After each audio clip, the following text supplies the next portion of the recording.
I remember the exact second the radio cracked to life. It was 1:18 in the morning, my first graveyard shift as a deputy.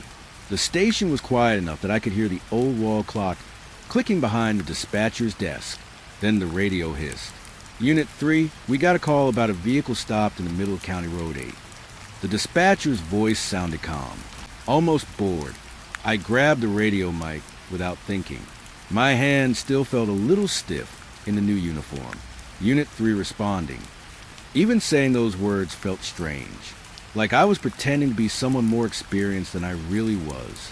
County Road 8 wasn't far, maybe 12 minutes outside town. Flat farmland the whole way. At night, that road felt like the edge of the world. I pulled out of the station lot. The cruiser's headlights cutting through the dark like two long white blades. No houses, no streetlights, just fields and a thin gray line of asphalt stretching forward. The kind of road where you could drive 10 minutes without seeing another soul. The dispatcher came back on the radio. Caller said the car is just sitting there. Engine might be running. Might be? I asked. Yeah, they drove past quick. Didn't stop. That part bothered me. People in our county usually stop to help, especially on empty farm roads. But the caller didn't. They just reported it and kept driving. I pushed the cruiser a little faster. The speedometer crept up to 60. The tires hummed against the pavement. Out here the night felt thick, like the darkness had weight to it. My headlights lit up rows of dry cornfields on both sides of the road. Tall stalks, dead leaves rattling in the wind. They looked like people sometimes, standing there, watching the road. I told myself that was just first night nerves, but the quiet kept pressing in. Then I saw it. Far ahead, two red lights glowing faintly in the dark. Brake lights. A car sitting in the road, exactly where the caller said it would be, right in the middle of County Road 8. I slowed the cruiser and rolled to a stop about 30 yards behind it. For a few seconds, I just sat there, looking. The car was an older sedan, maybe early 2000s. Dark color. The brake lights glowed steady. The engine was definitely running. I could see the exhaust drifting up in pale clouds behind it, but something felt wrong. The car wasn't pulled over. It wasn't angled to the side. It was perfectly straight, parked in the center of the road, like someone had just stopped driving and stepped out. I clicked the radio. Dispatch! I've got the vehicle. Copy that. I opened the cruiser door. Cold air rushed in. Out here the night smelled like dirt and dry grass. No other sounds. No insects. No distant trucks. Just the quiet hum of that car's engine. I started walking toward it. Each step felt louder than it should. Crunch, crunch. Gravel along the edge of the road, shifting under my boots. My flashlight beam slid across the back of the sedan. Dust covered the trunk. License plate half caked with dried mud. But the strangest thing was the driver's door. It was closed, tightly shut, meaning whoever left the car didn't leave in a hurry. I moved closer, shined a light through the back window. The seats were empty. Front, back, nobody inside. I felt a small knot tighten in my stomach. The engine idled softly, key still in the ignition, the dashboard lights glowing pale green. I walked up beside the driver's door and tapped on the glass. Sheriff's Department. Nothing, just the sound of the engine humming. I pulled the door handle. It opened easily. The interior light flicked on. Empty. Driver's seat pushed forward like someone shorter had been driving. Fast food wrapper in the cup holder. Half a bottle of water rolling on the floorboard. Normal stuff, except for one detail. The driver's seatbelt was still buckled. I stared at it for a second. That didn't make sense. If someone got out of the car, they'd unbuckle the belt. Unless they didn't leave the normal way. I shook the thought out of my head. First night nerves again. Dispatch, I said into the radio. Vehicles running but unoccupied. Copy. Want a plate check? Yeah. I read off the license plate numbers while staring at the dark fields around me. The corn stalks swayed slowly in the wind. Back and forth. Back and forth. For a second, I had the weird feeling something could step out of them at any moment. Dispatch came back. Plate comes back to a Thomas Bell. I leaned against the door frame of the car. Local, Yeah, address about 20 miles west. Vehicle stolen? There was a pause, longer than usual. Then the dispatcher spoke again. Her voice sounded different now. Unit 3, stand by. I frowned. Stand by for what? More silence. The kind of silence that makes your chest feel tight. Then she said something that made the back of my neck go cold. Thomas Bell was reported deceased earlier tonight. I blinked. What? Hospital called in around 10 p.m. Heart attack. For a few seconds I didn't speak. I just stared at the empty driver's seat, the engine idling. The seatbelt still buckled. You're saying the owner of this car died tonight? Yes. I slowly looked down the road. It stretched straight into the dark. Empty. Then I looked at the cornfield again. The stalks were still moving in the wind, rustling softly, like something pushing through them. Dispatch, I said quietly. Any chance someone else had access to the vehicle? Family, maybe, but it should be at his residence. A cold feeling crept into my chest, because something about this scene didn't fit, not even a little. The engine was warm, which meant the car had been driven recently, but the man who owned it was supposed to be dead. I reached into the car and turned the engine off. The sudden silence felt heavy, like the road had been holding its breath. Then something else caught my attention. A sound, very faint, behind me from the fields. I slowly turned. The flashlight beam slid across the rows of corn. For a moment I saw nothing, just stalks swaying in the wind. Then they stopped. One narrow section of corn about 30 yards away stopped moving. Like something inside it had suddenly gone still. I felt the hair on my arms rise. Hello? I called. No answer. The corn stayed frozen. Then the wind came back, and the stalks started moving again. Whatever had been there was gone. I stood there for another minute, listening. Nothing else moved, just the quiet farmland stretching out in every direction. Eventually I walked back to the cruiser, filed a report, called for a tow truck, routine stuff, but the whole time one thought kept circling in my head. If Thomas Bell died at 10 p.m., then who drove his car out here after midnight? I didn't get that answer that night. Actually, I wouldn't get it for another 3 weeks, because the strange part of that call wasn't the empty car. It was what happened later, when that same sedan showed up again, on the same road, engine running, lights on, and this time, I know for a fact I saw someone sitting in the driver's seat, watching me. The part that still keeps me awake at night isn't finding the car. It's what happened after I left it. For a while, everything looked normal, at least on paper. The tow truck came out around 2 in the morning. Big yellow rig rumbling down that lonely road like a moving lighthouse. The driver was a guy named Rick, old-timer, thick beard, the kind of man who had to duck his head just to sit inside the cab. He stepped out, looked at the sedan sitting in the middle of County Road 8, and shook his head. People do dumb things out here, he said. I didn't answer right away. I was still staring at the driver's seat. That seatbelt was still buckled, just like before. Rick noticed me looking. What's wrong with it? He asked. Owner's dead, I said.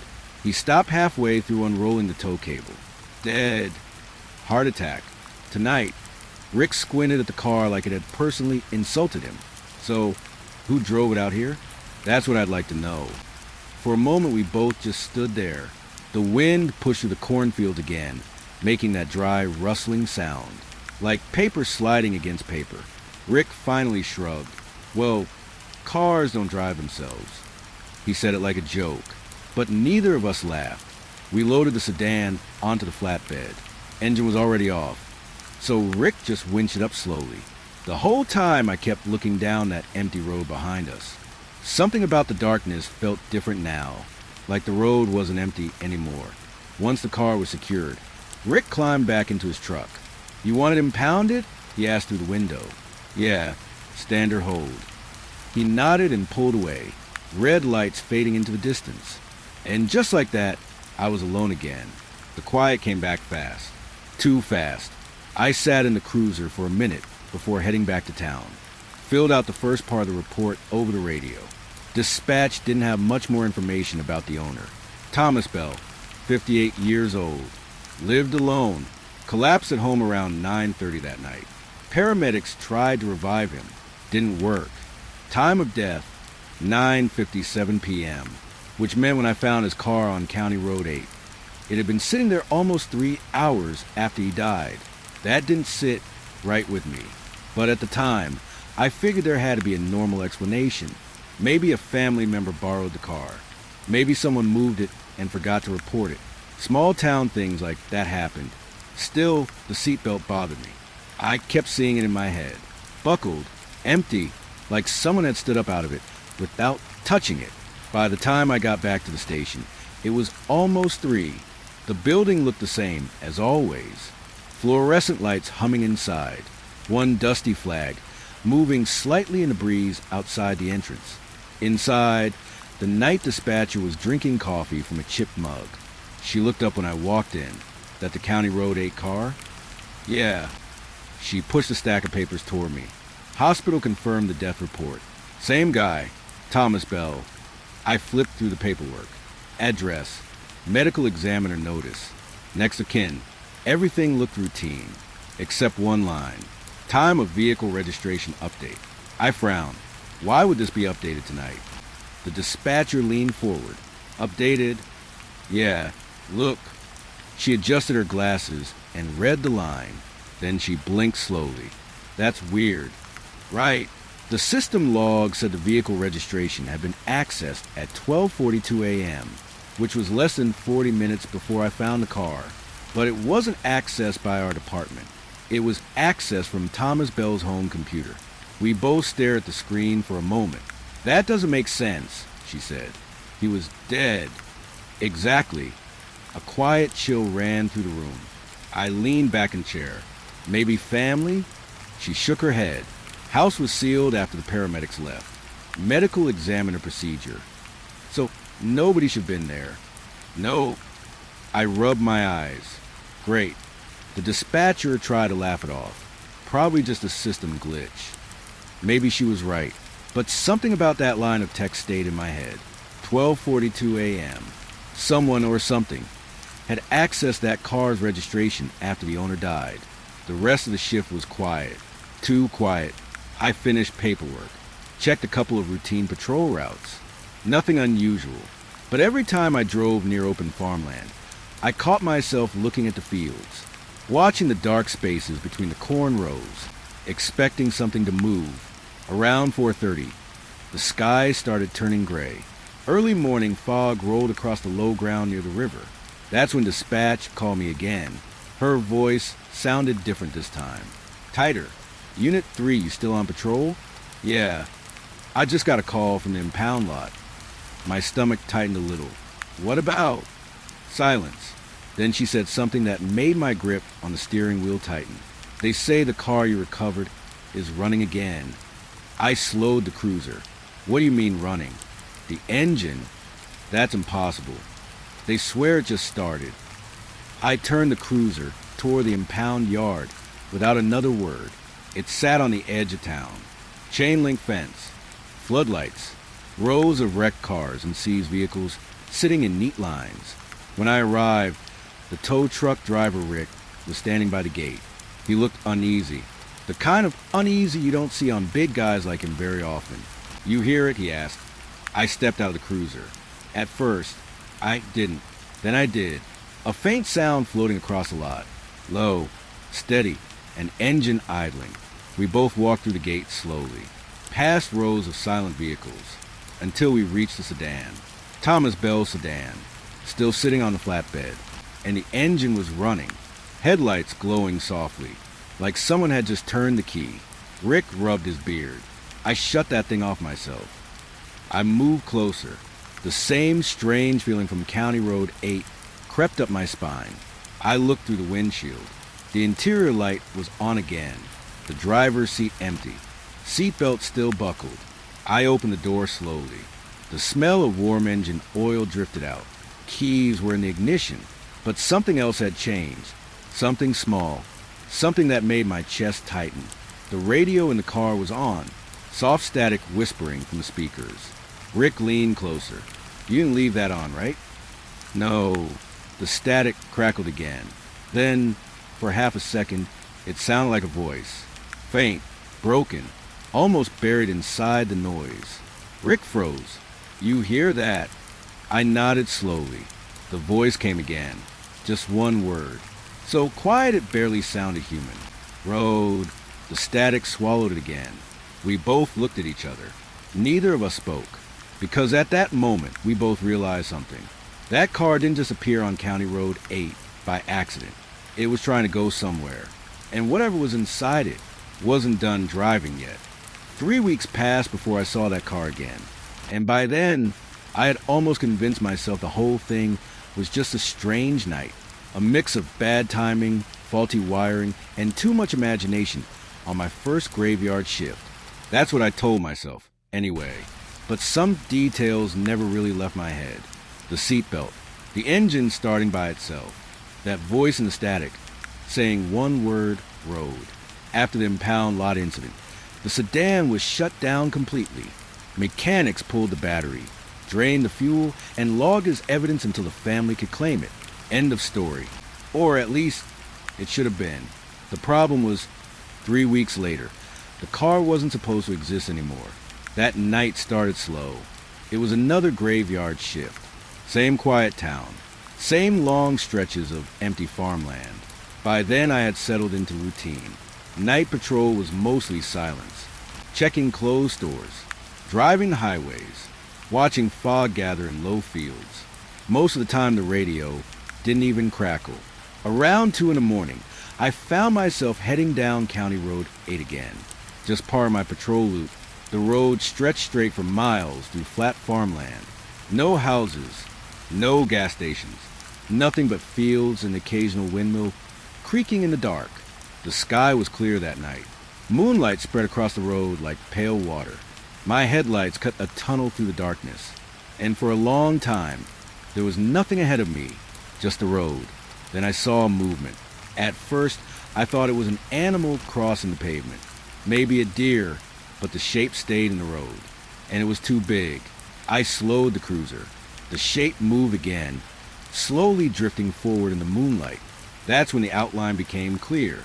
A car, driving down the middle of the road. But something about it felt wrong right away. The movement was strange. Too slow, too steady, like it wasn't being controlled by a person. I leaned forward over the steering wheel. My headlights stretched across the back of the vehicle, and my stomach dropped. It was the same sedan. Thomas Bell's car. I knew it instantly. Same dusty trunk. Same dent near the rear bumper. The car that had been locked inside the impound lot. Except now it was rolling down County Road 8. Alone. I checked the speedometer. 30 miles per hour. The sedan ahead of me was barely doing 10. Just creeping forward down the empty road. My first thought was that someone had stolen it from the lot, but the next detail made that thought fall apart. The headlights were off. Only the moonlight lit the car's shape, and through the back window, I could see the front seats. Empty. I blinked hard and leaned closer. Maybe the driver was slouched down. Maybe the seat was pushed back. But the longer I looked, the clearer it became. No one was in that car, yet it kept moving. Steady, slow, perfectly centered in the lane. I grabbed the radio. "Dispatch, I need you to confirm something." Her voice came back sleepy. "Go ahead." "The vehicle impounded 3 weeks ago. Thomas Bell sedan. Is it still in the lot?" There was a pause while she checked the system. "Yeah, it's logged in Bay 4. "Why?" I watched the car roll another 20 feet ahead of me because I was staring at it. "That's strange," I said quietly. "What?" "Because I'm behind it right now." Silence. Then a short laugh. "Very funny. I'm serious." The radio went quiet again while she double-checked. Meanwhile, the sedan kept drifting forward down the road. 10 miles per hour. Not speeding up. Not slowing down. Just moving. Finally, dispatch came back. "Unit 3, the impound camera still shows the vehicle inside the lot." I felt a cold knot form in my chest, because the car in front of me was now less than 50 feet away, and I could clearly see the interior. Driver's seat, passenger seat, back seat, all empty. "Dispatch," I said slowly, "I need you to run the plate again." She read the number back to me. Every digit matched. There was no mistake.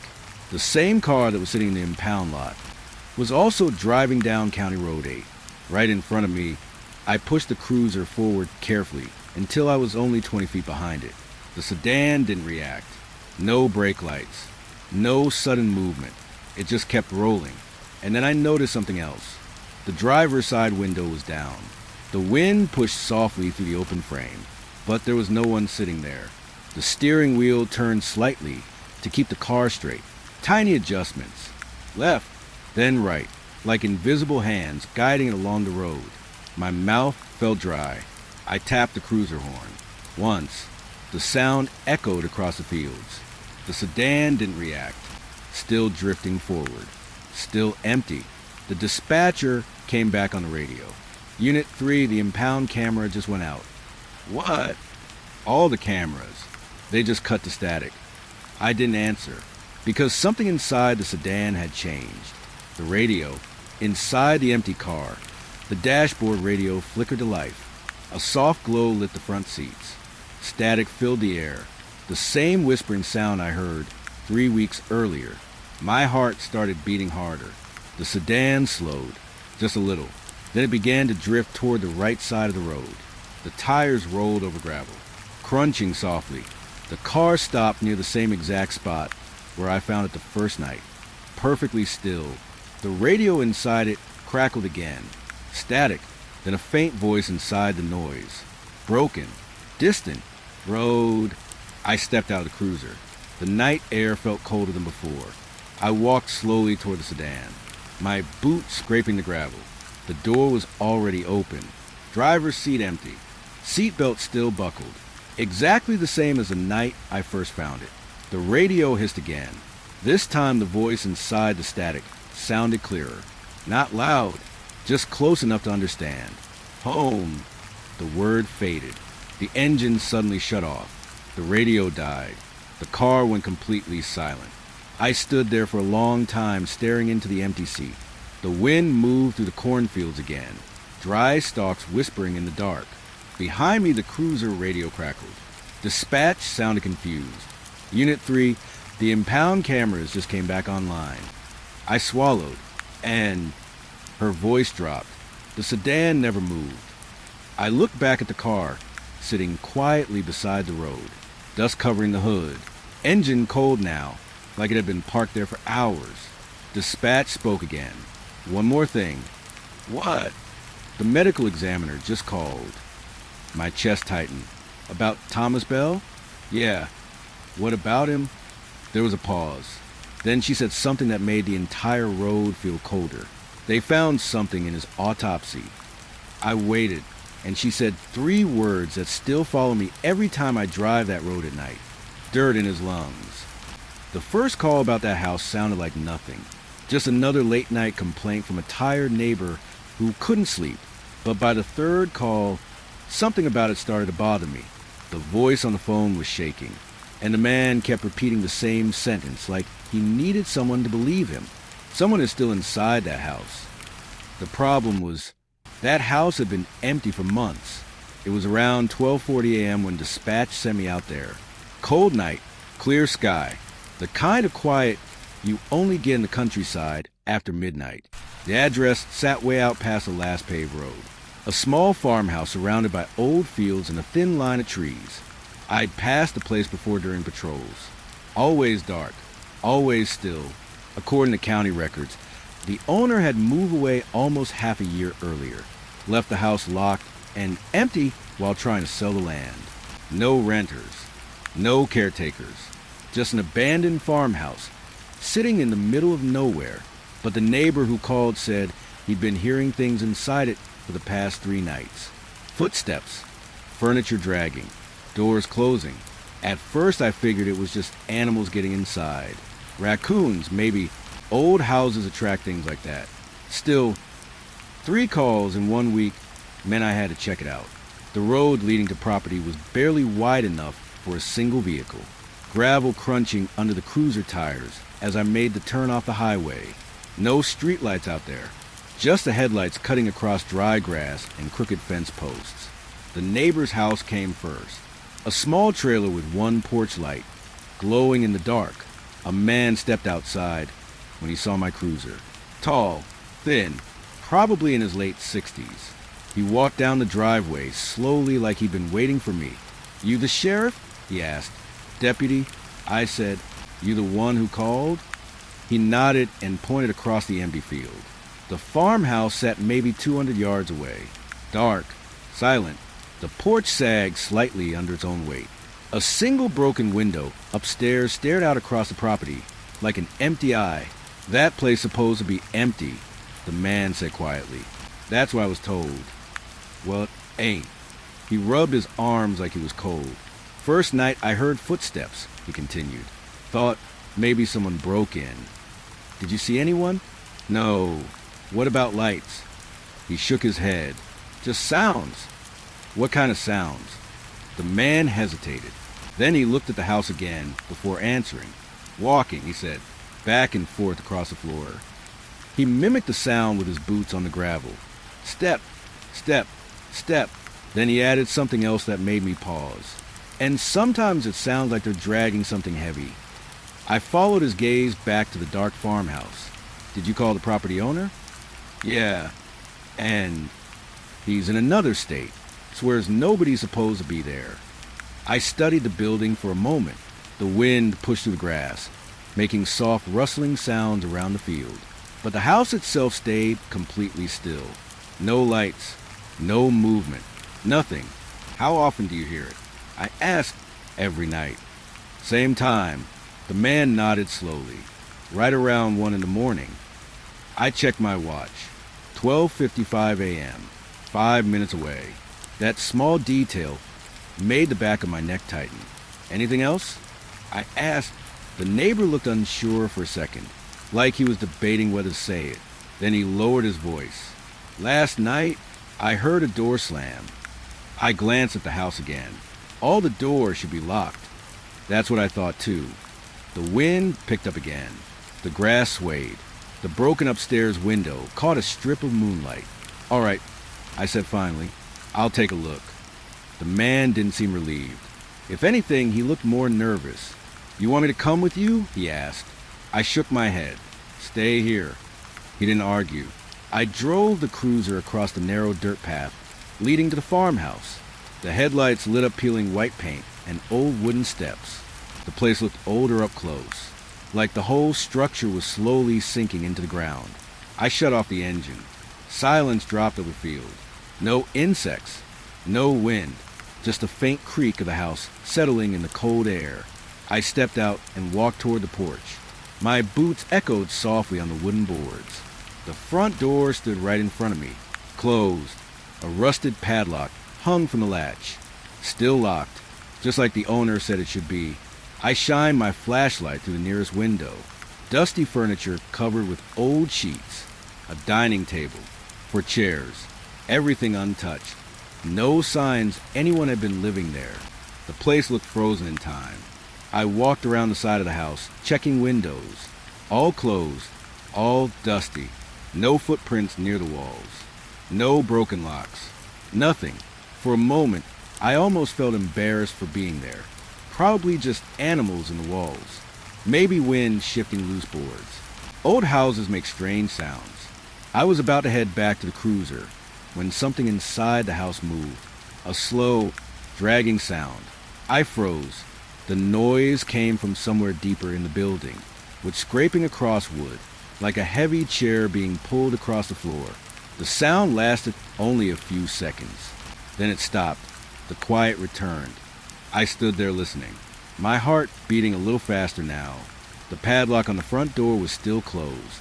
I stepped closer to the window and aimed the flashlight again. The dining table hadn't moved. The chairs were still tucked neatly underneath it. Nothing looked different. But then I heard it again. Step, step, step.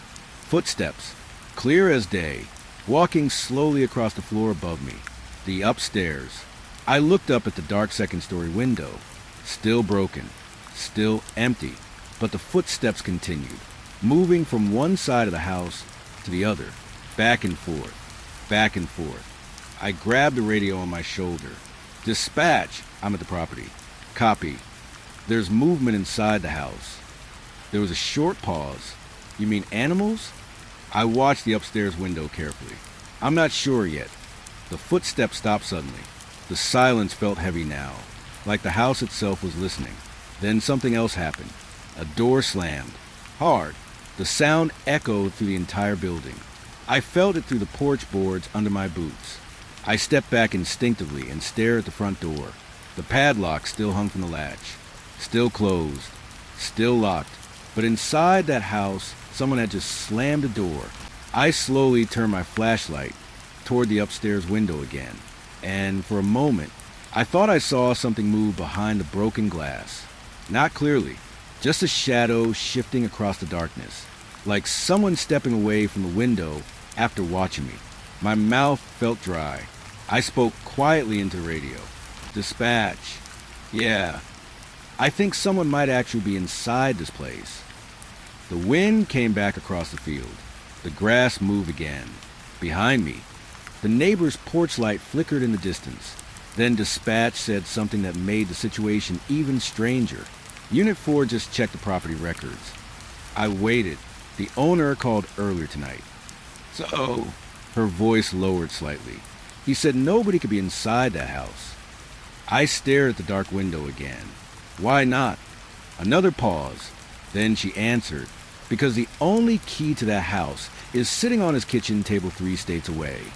For a long moment, I just stood on that porch staring at the door. Something had walked across the upstairs floor. I heard it clearly. Slow steps, back and forth, and then that door slam. But the padlock in front of me hadn't moved. Cold metal, rusted through the hinge, still locked exactly the way the owner left it months ago. I pulled gently on the door anyway. It didn't budge. The flashlight beam shook a little in my hand. Not from fear, exactly. More like my brain trying to decide whether what I just heard was real. Behind me, the wind pushed through the field again, dry grass whispering. For a second, I considered leaving, calling the owner back, waiting for someone with a key. But the footsteps had sounded too clear. If someone had broken in and locked themselves upstairs, it was still my job to check. I stepped off the porch and walked along the side of the house again. The broken window upstairs stared down at me. Moonlight leaked through the cracked glass. The frame looked loose, maybe loose enough. I circled the house slowly, checking each window again. Most were sealed tight, dust thick along the sills. No signs of anyone climbing through recently. Then I reached the back of the house. A small mudroom door sat crooked in its frame, and the latch was hanging open, not broken, just unlocked. That detail made the quiet feel heavier, because someone had used that door. Recently, I placed my hand against it and pushed gently. The door creaked inward. A cold smell drifted out. Old wood, dust, something faintly damp. My flashlight beam slid across a narrow hallway inside, boots lined against the wall. An old coat rack, everything covered in a thin layer of gray dust, except the floor. The dust there was disturbed, not completely wiped away, just scuffed like someone had walked through recently. I stepped inside. The floor creaked under my weight. The door closed behind me with a slow groan. For a moment I just stood there listening. Nothing moved. No footsteps now. No dragging sounds. Just the house settling around me. I raised a flashlight and moved deeper into the hallway. Every room I passed looked exactly the same. Empty, furniture covered with sheets. A kitchen that still had old dishes in the sink. A calendar on the wall still flipped to April, like the people who lived here just stopped living one day. But there were no signs of someone staying here now. No blankets, no food wrappers, no bags, nothing. The quiet started to feel strange again, because I knew what I heard upstairs. I moved toward the staircase slowly. Each step creaked when I climbed it. The sound echoed through the house. Halfway up, I paused, listening again, and that's when I heard it. Step, step, step, very faint, coming from the hallway above. Someone walking slowly across the second floor. I froze. My heart started beating harder in my chest. Whoever was up there had heard me come inside, but they weren't running. They weren't hiding. They were just walking back and forth, like they had nowhere else to go. I reached the top step and aimed the flashlight down the hallway. 3 doors, 2 on the left, 1 at the end, all closed. The footsteps stopped. The house went silent again. I stepped into the hallway. The first door on the left opened easily. An empty bedroom, old bed frame, mattress leaning against the wall, dust everywhere, no one inside. The second door opened the same way. Another empty room, a dresser, broken mirror, nothing unusual, which left the third door, the one at the end of the hallway. I walked toward it slowly. Something about the air felt different near that door, heavier. The flashlight beam showed fresh marks around the handle, scratches, like someone had tried to turn it recently. I reached out and tried the knob. It didn't move. Locked. I leaned closer and listened. For a moment there was nothing. Then I heard it. Breathing. Slow. Quiet. But definitely breathing. Someone was inside that room, standing just on the other side of the door. My hand tightened around the flashlight. Sheriff's department. I said firmly, "Open the door." No response. Just that quiet breathing sound. I knocked once. Hard. Opened the door. Still nothing. The breathing stopped suddenly, and the silence that followed felt worse than before. I pressed my ear against the door. For several seconds, nothing. Then something inside shifted. A small movement, like a foot sliding across the floor. Someone was definitely in there, but they weren't answering. I grabbed the radio on my shoulder. "Dispatch. I've got a locked room upstairs." "What's going on?" "There's someone inside." A pause. "You're sure?" I stared at the door handle. I can hear them breathing. The dispatcher sounded uneasy now. "Do you need backup?" I thought about it. Probably the smart move. But something about the house made me want answers right away. "Stand by," I said. Then I stepped back from the door and raised my boot. One hard kick. The frame cracked but didn't open. Second kick. The lock splintered. The door swung inward. My flashlight snapped into the room. And for a moment my brain couldn't understand what I was seeing. The room was empty. Completely empty. No bed. No furniture. Just bare wooden floor. Dust everywhere. Except for one clear space in the center of the room. A circle where the dust had been disturbed. Like someone had been standing there. Right where the breathing had come from. I stepped inside slowly. The boards creaked under my boots. I turned the flashlight across the walls. Nothing. No closet. No hiding place. Just empty space. But then I noticed something else. The window. It was open. Wide enough for a person to climb through. Cold air drifted into the room. I moved toward it carefully. Outside was a backyard. 20 feet down to the grass. No ladder. No porch roof. Just open air. I leaned out with a flashlight and scanned the ground. No footprints. No marks in the dirt. Nothing. If someone had jumped from that window, they would have been hurt. Badly. But there were no signs anyone had landed there. I stepped back from the window slowly. The cold air kept moving through the room. And that's when I noticed the floor again. The circle in the dust. The shape wasn't random. It looked like someone had been pacing there. Small steps. Over and over. Back and forth in the same tight space. Like they had been trapped in that room. Walking. Waiting. I suddenly remembered something the neighbor said.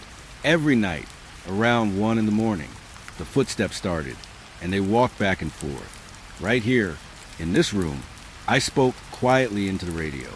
"Dispatch, the room's empty." "You sure?" I looked around once more. "Yes." Another pause.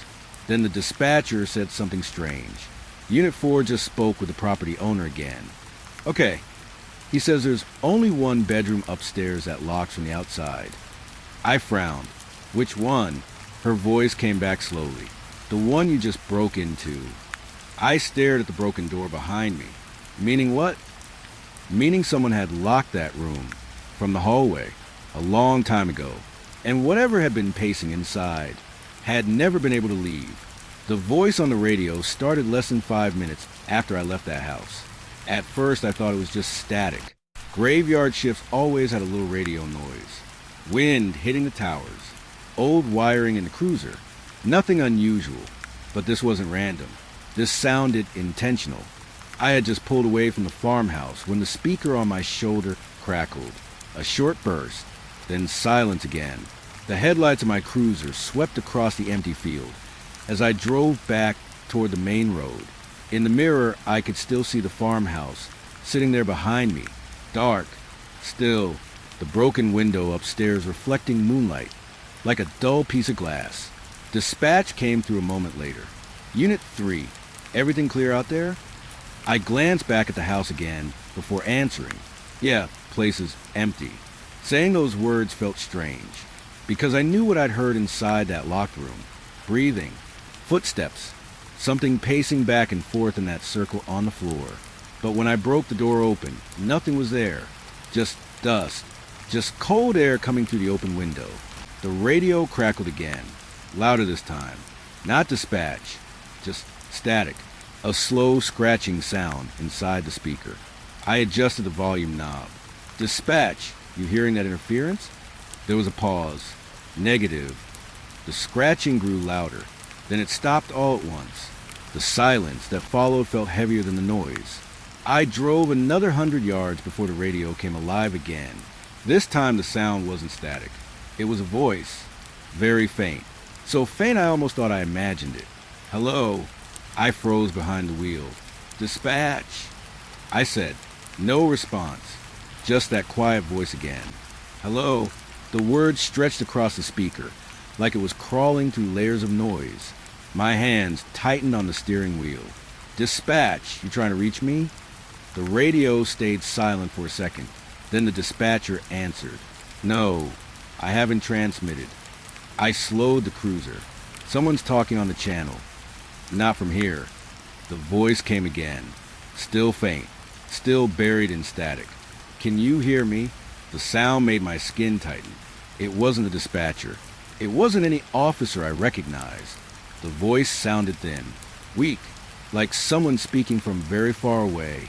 Identify yourself, I said into the mic. Static swallowed my words. Then the voice returned. Please? My cruiser rolled to a stop in the middle of the gravel road. I turned slightly in my seat and looked back toward the farmhouse. It was still there in the distance. Silent, dark, but the radio kept whispering. Let me out. My chest tightened. Dispatch came through again.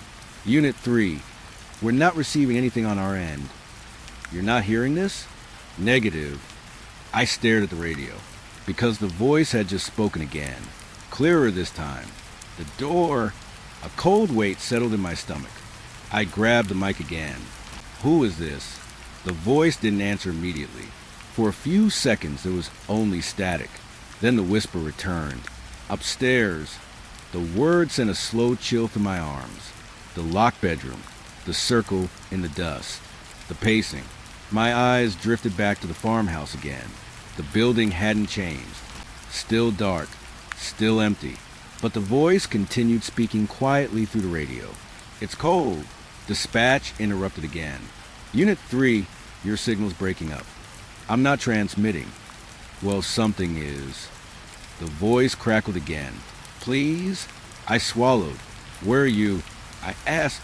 The answer came slowly. Room. A weak breath followed the word. Then something else. A faint scraping sound, like with dragging across wood. Exactly the same sound the neighbor described earlier. My chest tightened again, because that sound should not have been happening anymore. I had just searched the entire house. No one inside. Nothing moving.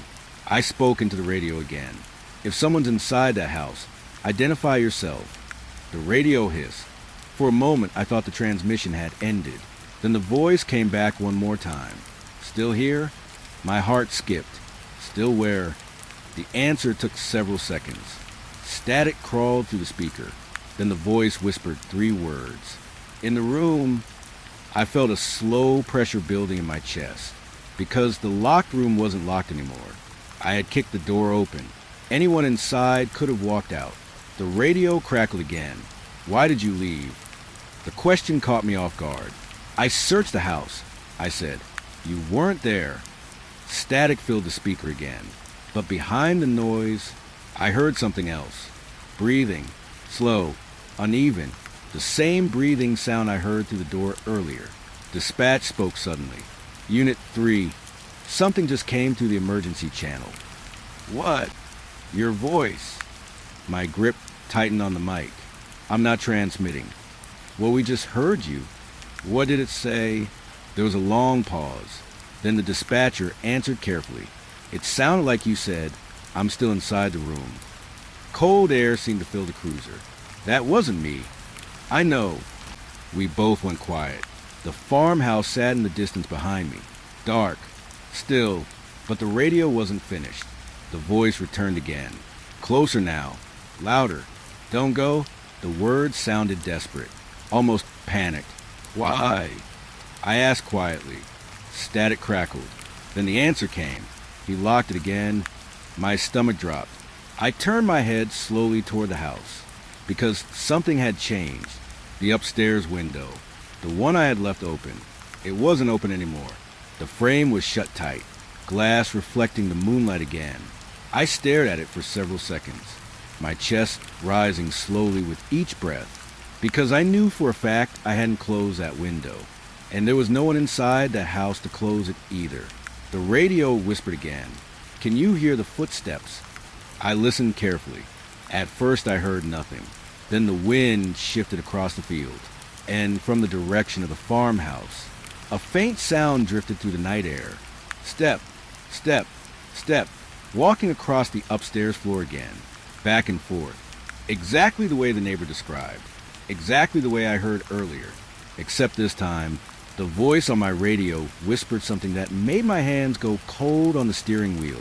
That's not me. The first report came in just after midnight. A truck driver called dispatch and said there was a man standing on the shoulder near mile marker 117. He said the guy wasn't waving for help, wasn't walking either, just standing there, watching the road. Normally that wouldn't mean much. People break down all the time out there. The highway runs through long stretches of farmland and woods. If your car dies, the shoulder is the only place you've got. But the truck driver said something strange before he hung up. He said the man never turned his head. Not once, even when the truck passed just a few feet away. At the time, dispatch logged it as a possible stranded motorist. But then the second call came in, and the third, and by the fourth report, the story stopped sounding normal. I was on patrol about 15 miles away when dispatch finally sent me out there. The radio crackled through the quiet of the cruiser. Unit 3, multiple reports of pedestrian on Highway 12 near mile marker 117. I picked up the mic. Any vehicle involved? Negative. Just a man standing near the road. What's he doing? There was a pause. Nothing. The word hung in the air for a moment. Nothing. I repeated. Driver says he's just standing there. I checked the time on the dashboard clock. 12:43 a.m. Late enough that traffic out there would be almost gone. Anyone stop to talk to him? Negative. That detail didn't surprise me. People drive fast on that highway at night. Dark road, long curves. Most drivers don't stop for strangers. Still 4 calls about the same person meant I had to check it out. The highway stretched straight through miles of empty land. No houses, no gas stations. Just fields and patches of woods hugging the shoulders. The cruiser headlights carved through the darkness as I picked up speed. Wind rushed across the hood. For a long time the road stayed empty. Then I saw the mile marker signs flash, but my eyes stayed locked on the edge of the road ahead, waiting. Then the headlights caught something standing near the guardrail. At first it looked like a signpost. Tall, still, but as I got closer, the shape changed. It was a man, exactly where the callers said he'd be, standing just off the asphalt near the mile marker sign. He wasn't moving, not even shifting his weight, just standing there. I slowed the cruiser. The headlights washed over him. He wore dark pants and a thin jacket that hung loosely from his shoulders. His arms rested straight at his sides. But something about his posture felt strange. Too stiff, too straight, like a mannequin someone had propped up beside the road. I rolled closer and stopped about 20 feet away. The man still hadn't moved. not even when the cruiser engine idled loudly in front of him. I grabbed the spotlight mounted near the mirror and aimed it toward him. The bright beam lit up his face. Pale skin, short dark hair, eyes staring straight ahead toward the empty highway. But he wasn't looking at me. He wasn't looking at anything. His gaze stayed fixed somewhere down the road. I stepped out of the cruiser. Cold air rushed against my uniform. The highway was silent. No cars, no wind, just the quiet hum of the cruiser behind me. "Sir," I called. The man didn't react. I walked closer. "Sir, are you all right?" Still nothing. He didn't blink, didn't shift, didn't even turn his head toward my voice. Now that I was closer, I noticed something else. His shoes were covered in dirt. Thick mud dried across the soles, like he'd walked through a field recently. But the strange part was the road behind him. No footprints. The gravel shoulder was smooth, undisturbed. I stopped a few feet away. "Sir," nothing. The man's chest rose slowly with each breath. So he was alive, but his face stayed completely blank. No expression at all. I stepped slightly to the side to catch his eye line. His gaze didn't move, still fixed down the road. I followed the direction he was staring. The highway stretched into darkness, empty. Then I stepped back into his line of sight. "Do you need help?" I asked. His lips moved, barely. I leaned closer. "What did you say?" For a moment, I thought he wasn't going to answer. Then he spoke. One word, very quietly. "Ride." I nodded. "You trying to hitchhike?" No response. "Did your car break down somewhere?" The man slowly lifted his arm. Not toward me, toward the road. His finger pointed down the highway, exactly the direction he had been staring the entire time. I looked again. Still nothing out there. Just darkness. "You want me to drive you somewhere?" I asked. The man's arm lowered again. His head tilted slightly. And that's when he finally looked at me. His eyes met mine for the first time. And the look in them made something inside my chest tighten. Not fear, not anger, just confusion. Like he didn't understand where he was. Or maybe who he was. "How long have you been standing here?" I asked. No answer. I glanced down the road again, then back at him. "Do you have identification?" Nothing. The silence between us stretched. Finally I sighed and gestured toward the cruiser. "All right, let's get you somewhere warm." The man didn't move. He stayed exactly where he was, eyes drifting back toward the road again, like he was waiting for something, or someone. "Sir," I said more firmly, "you can't stand on the highway like this." For a second I thought he might ignore me again. Then slowly he turned his head, not toward me, toward the mile marker sign. Beside him, the metal post read, 117. He stared at the numbers. Then he whispered something so quiet I almost missed it. "Here?" I frowned. "What about here?" The man blinked slowly. And then he asked a question that made the night feel colder. "What time is it?" I checked my watch. 12:56.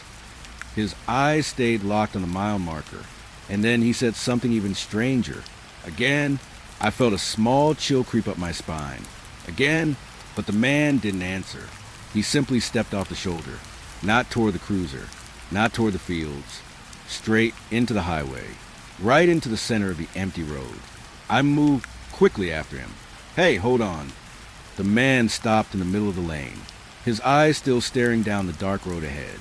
The silence around us grew heavier, and then something changed. Far down the highway, headlights appeared.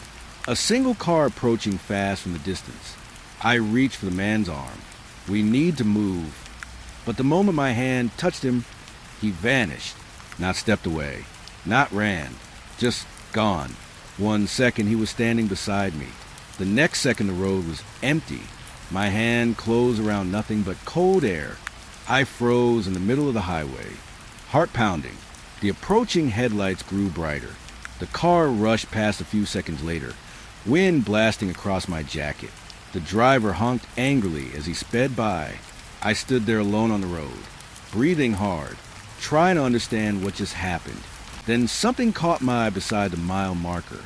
Footprints, fresh ones, leading away from the sign, but not toward the shoulder, not toward the fields. They led straight into the middle of the highway, right to the spot where the man had been standing, and they stopped there, like whoever made them had never walked away. The first strange thing about that night was the radio call. It came in quiet, almost casual, like it wasn't important. Dispatch said a deputy had pulled over at mile marker 117. Same place the calls had been coming from all week. Drivers reporting a man standing on the shoulder. Silent hitchhiker. Didn't wave, didn't move, just stood there facing the road. Most of us figured it was some drifter. But Deputy Collins decided to stop, and that decision ended up on his dash cam. I've watched that footage more times than I can count. Every deputy in the county has. They showed it to us in the briefing room the morning after. Nobody spoke during the video. Nobody joked after it ended either. Because something in that recording doesn't make sense. And it still doesn't.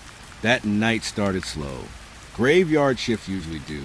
Collins was patrolling Highway 6 just past midnight. The road out there cuts through empty farmland for miles.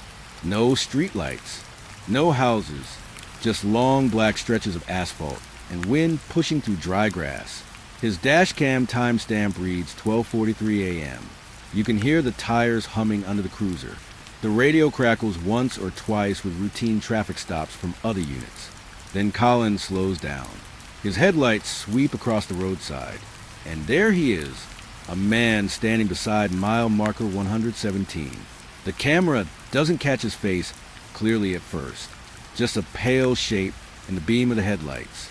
Thin frame, dark jacket, hands hanging at his sides. He isn't hitchhiking. He's not waving or stepping toward the road. He's just standing there. Collins mutters something under his breath. Sounds like, "You've got to be kidding me." He must have heard the same reports we all did earlier that week. He pulls the cruiser onto the shoulder. The headlights hit the man fully now. And that's when the first weird thing shows up. The guy doesn't react. Not to the car slowing down. Not to the bright headlights. Not even to the spotlight Collins turns on. He just stands there, perfectly still. Collins opens the door. You can hear the creak and the crunch of gravel as he steps out. His flashlight clicks on. The beam sweeps across the ground, then up toward the man. "Evening," Collins calls out. No answer. He walks closer. "Sir, you're right out here?" Still nothing. Now at this point, the video should look normal. A deputy helping a stranded person on a highway. But something about the way the man stands there starts to feel wrong. His head is slightly tilted. Not down, not up, just angled, like he's looking through Collins instead of at him. The wind picks up. You can hear it through the dashcam microphone. Collins stops about 10 feet away. "Need a ride somewhere?" he asks. Silence. The flashlight beam lands on the man's face. That's when Collins pauses, just for a second, and if you listen carefully, you can hear his breathing change. He takes a slow step closer. "Sir," the man finally moves, but it isn't the way a normal person moves. He doesn't turn his whole body. Only his head shifts slightly toward Collins. Slow, stiff, like a puppet with tight strings. Collins lowers the flashlight a little. "Hey, you hurt or something?" Still no answer. Now here's the part that bothered all of us when we first saw it. The man's mouth moves. Just barely, like he's whispering something. But the microphone doesn't pick up a single word. Collins leans in. "What did you say?" The man's lips keep moving, but the sound never comes. Just wind, just the quiet hum of the cruiser engine behind them. Then Collins does something small but important. He reaches for his radio, probably just to update dispatch. But before he presses a button, the man takes a step, one slow step forward. Collins immediately stiffens. "Whoa, okay, hold on." His flashlight shakes slightly now. The beam bounces across the man's chest. And that's when the second strange thing happens. The man's feet don't make a sound on the gravel. Not even a crunch. Collins notices it too. You can see him glance down, then back up. "Sir?" The man keeps whispering. Still no sound. Just lips moving. Collins takes one careful step back. The camera catches the man's face clearer now. Pale skin, sunken eyes, and something about his expression. It doesn't change. Not when Collins talks. Not when the flashlight hits his eyes. It's just blank. Then the radio crackles suddenly. Dispatch asking Collins for a status update. The sound startles him. He grabs a radio. Yeah, I'm out with that hitchhiker by 117. His voice sounds normal. Calm. But the camera shows something else. The man is closer now, only a few feet away. Still whispering. Still silent. Collins glances up at him again. Then something weird happens in the recording. For just 1 second, the dash cam glitches. A quick flicker across the screen. Like static, the timestamp skips forward 2 seconds. And when the picture clears, the man is standing right next to Collins. Too close. Close enough that their shoulders almost touch. Nobody in the room could explain how he moved that fast. There was no walking sound. No blur of motion. Just that flicker, and suddenly he's there. Collins freezes. You can actually hear his breath catch. Okay, that's close enough, he says quietly. The man slowly turns his head toward him again. And this time, the whispering stops. For a moment, everything is silent. Then Collins asks one last question. Do you need help or not? The man finally speaks. One word. The microphone barely picks it up. But we all heard it. Home. That's all he says. Just home. Collins frowns slightly. You live around here? No answer. Just that blank stare again. Then the man raises his arm. Slowly. And points down the road. Toward the darkness past mile marker 117. The camera captures the empty highway stretching into black. Nothing out there. No houses. No lights. Just miles of empty farmland. Collins looks in that direction. Then back at the man. You want to ride? The man nods once. Very slow. Collins sighs.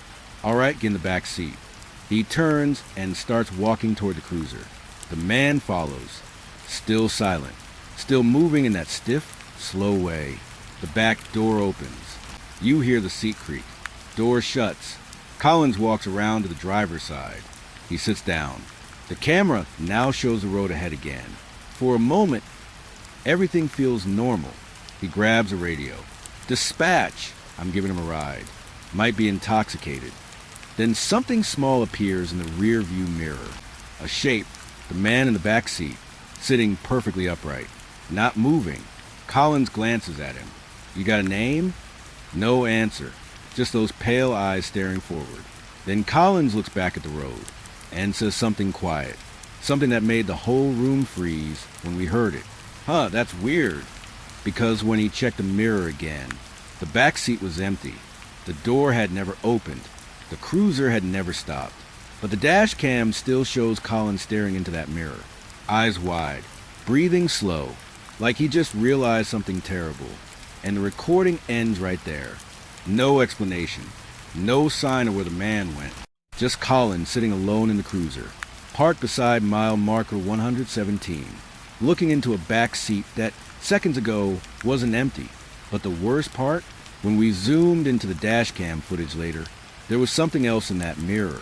Something behind Collins, standing on the road, watching the cruiser drive away. The first thing I noticed was how quiet the kid sounded. Not crying, not yelling, just whispering, like he was afraid the phone itself might make too much noise. It was close to 2:10 in the morning when the call came through. Graveyard shift again. The kind of hour where the station feels half asleep. Most calls around that time are drunk drivers or noise complaints. Nothing unusual, until that line clicked on. I leaned closer to the headset. 911, what's your emergency? For a moment, nothing, just a soft breathing sound. Then a tiny voice came through the line. Hello? It was a kid, maybe 6 or 7 years old. His voice sounded thin, careful, like he was trying not to wake someone up. Hi there, I said gently. What's going on? The boy didn't answer right away. I heard something instead, a faint creak, with shifting, then the sound of wind pushing against a window somewhere near him. When he spoke again, his voice dropped even lower. There's someone outside. That sentence always sits heavy in my chest when I think about it, because kids say strange things sometimes. But the way he said it, he wasn't guessing. He sounded sure. Okay, I said calmly. What's your name? A pause. Evan. All right, Evan. Are you inside your house right now? Yes. Where are your parents? Another pause. This one longer. They're sleeping. Something about that answer felt off. Not wrong exactly. Just empty. Can you tell me what you see outside? I asked. For a few seconds there was silence again.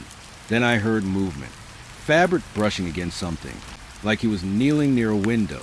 I can see him, Evan whispered. My fingers tightened around the pen on my desk. Him. Yeah. What's he doing? Another pause. I heard Evan breathe in slowly. Then he said something that made the room feel colder. He's just standing there. I stared at the screen showing the call location. Small house outside county limits. A quiet rural road. No neighbors close by. Where exactly is he standing, Evan? By the tree. What tree? The big one in our yard. I pictured it in my head. Most farmhouses out there have one big tree near the driveway.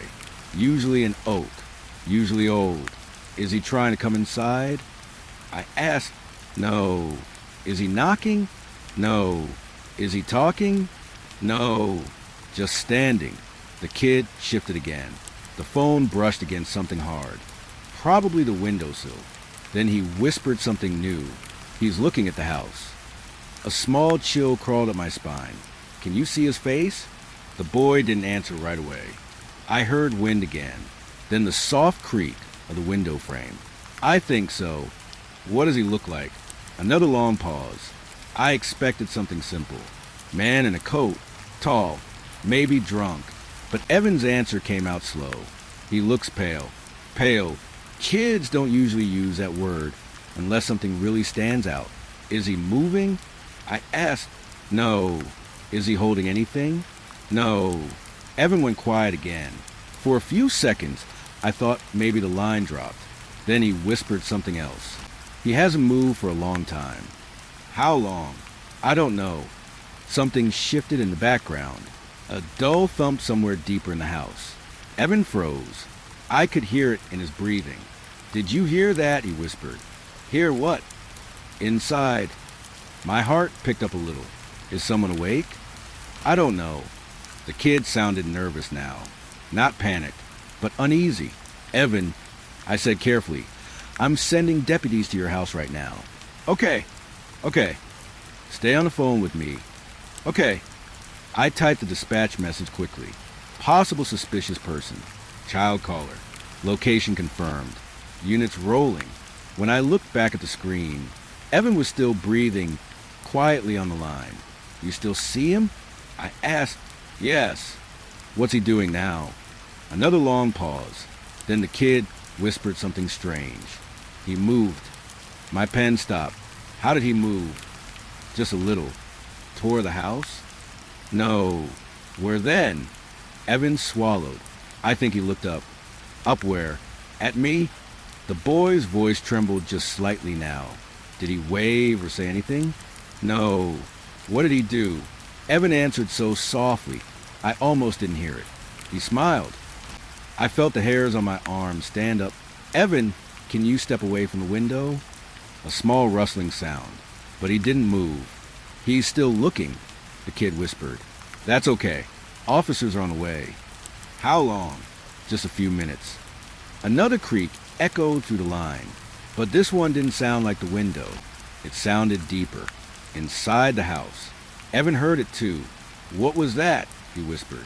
Probably your parents moving around. They're asleep? You said that earlier. I know. Silence again. Then another sound. A slow, dragging noise. Somewhere behind him. Evan's breathing became shallow. Evan, I said. He didn't answer right away. Then he whispered something that made my stomach drop. I don't think he's outside anymore. My chair creaked as I leaned forward. What do you mean? I looked away for a second. And now, he's gone. Okay, I said slowly. That might be good. Maybe he left. But Evan didn't sound relieved. He sounded confused. I can't see him anywhere. That's okay. Stay where you are. Another dragging noise. Closer this time. Wood floor. something sliding across it. Evan. I said carefully, "Are you alone in the room?" "Yes." "Is your bedroom door closed?" "Yes." Another sound behind him. A faint knock. 3 slow taps. Evan stopped breathing. So if he's not outside... The kid's whisper barely reached my ear. "Who's knocking on my door?" I felt cold all the way through. "Evan," I said quietly, "do not open that door." The knocking came again. Slow, patient. 3 taps. The boy began to breathe faster now. "He's still smiling," Evan whispered suddenly. My chest tightened. "Evan, what do you mean?" "I can see him." "Where?" A long pause filled the line. Then the boy answered. And I still hear his voice sometimes when the room gets too quiet. In the reflection. My heart stopped for a moment. Reflection of what? The window. Wind pushed softly against the glass. Evan whispered again. He's behind me now. I started speaking faster. Evan listened to me. "Stay on the phone. Officers are almost there." But the boy wasn't listening anymore. His voice had turned small. Terrified. He's standing in the hallway. The phone shifted in his hand. I heard the door handle move. Slow, careful. The wood creaked as it turned. Evan gasped quietly. And then the line went silent. Not disconnected. Just silent. I kept saying his name. Over and over. But Evan never spoke again. The deputies arrived 3 minutes later. The front door was locked. The house was quiet. Both parents were asleep in their bedroom. They swore they never heard anything. But Evan wasn't in his room. The window was still closed. The hallway was empty. And the strangest part? When the deputies checked the yard outside, they found a single set of footprints in the dirt near the big tree. Just one set. They led toward the house. But none of them led away. I pulled up the property and stopped the cruiser. My chest tightened before I even got out. Something about the place made my stomach clench. The road leading up to it was cracked and overgrown. Weeds clawing the edges like fingers. The air smelled faintly of damp earth, of decay. I radioed in. Units on scene. House looks empty. No lights. No signs of life. The deputies followed me up the cracked driveway. Every step on the concrete echoed. I tried to keep my voice normal, professional. Tried not to let the unease settle in too deep. "Doors unlocked," one of the deputies muttered. I froze for a moment. That shouldn't be. The property was supposed to have been abandoned for years. "Boarded up," they said. "Locked tight." We pushed the door open. It groaned, low and mournful, like the house itself was warning us to stay away. Dust floated in the air, catching the dim light of our flashlights. Empty rooms stretched ahead, silent except for our own breathing. I moved slowly, scanning. Walls peeling. Furniture rotting, covered in thick layers of dust. A broken chair leaned against the far wall. Curtains hung like tattered banners, swaying slightly in a breeze that didn't exist. The place smelled of mildew and something else, something faintly metallic, like old blood. "Looks abandoned," another deputy said, his voice echoing, but I couldn't shake it. My eyes kept drifting to a door at the end of the hall, closed tight. No dust on it. No cobwebs. It felt alive. I approached it. The floorboards creaked under my weight. Each step made my chest pound harder. I put a hand on the doorknob. It was cold. Too cold. I listened. Nothing. Or maybe everything. My ears picked up the faintest thrum of movement behind the door. A soft scuffle. A sigh.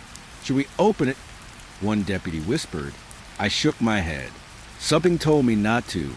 And yet, I needed to know. Before I could respond, my radio crackled. "Deputy, did you confirm?" Static cut the message short. The line buzzed, warped. I took a deep breath, the dust in the air scratching my throat, and opened the door. Empty. Nothing but darkness. The room was small, almost like a child's bedroom once. Old posters peeled from the walls. A mattress lay on the floor, stained and sagging. No sign of anyone, ever. And yet, I could feel it. Someone had been there. Recently. The air felt heavier, like the space had been compressed. My skin prickled, my stomach roiling. I could almost hear soft footsteps, circling me from the shadows. I checked the windows. Boarded from the outside, Dust thick as carpet on the sills. No way in, no way out. Unless someone was moving through walls, through corners of the house that didn't make sense. Nothing here. I whispered, though the words fell hollow. I wanted to believe them, but every instinct screamed they weren't true. We searched the rest of the house. Kitchens, living room, even the basement. Cobwebs clung to every corner. Rusted appliances sagged on cracked tiles. The smell of rot and mold was stronger here. Every shadow seemed to stretch longer than it should, creeping toward us. Nothing but that door, that locked bedroom, the one I'd felt before. Its presence lingered, like a pulse, something alive, waiting, watching. I felt a chill deeper than the cold draft sneaking through the cracked windows. Something wasn't right, something that shouldn't exist in a house abandoned for years. I went back to the living room and checked my phone. No signal. My radio was static, buzzing with nonsense. A soft whisper. So quiet, I almost thought it was my imagination drifted through the house. Hello? I spun around. Nothing. The deputies were frowning, tense. I could see their unease now, even if they didn't admit it. Something about this house pressed on the mind.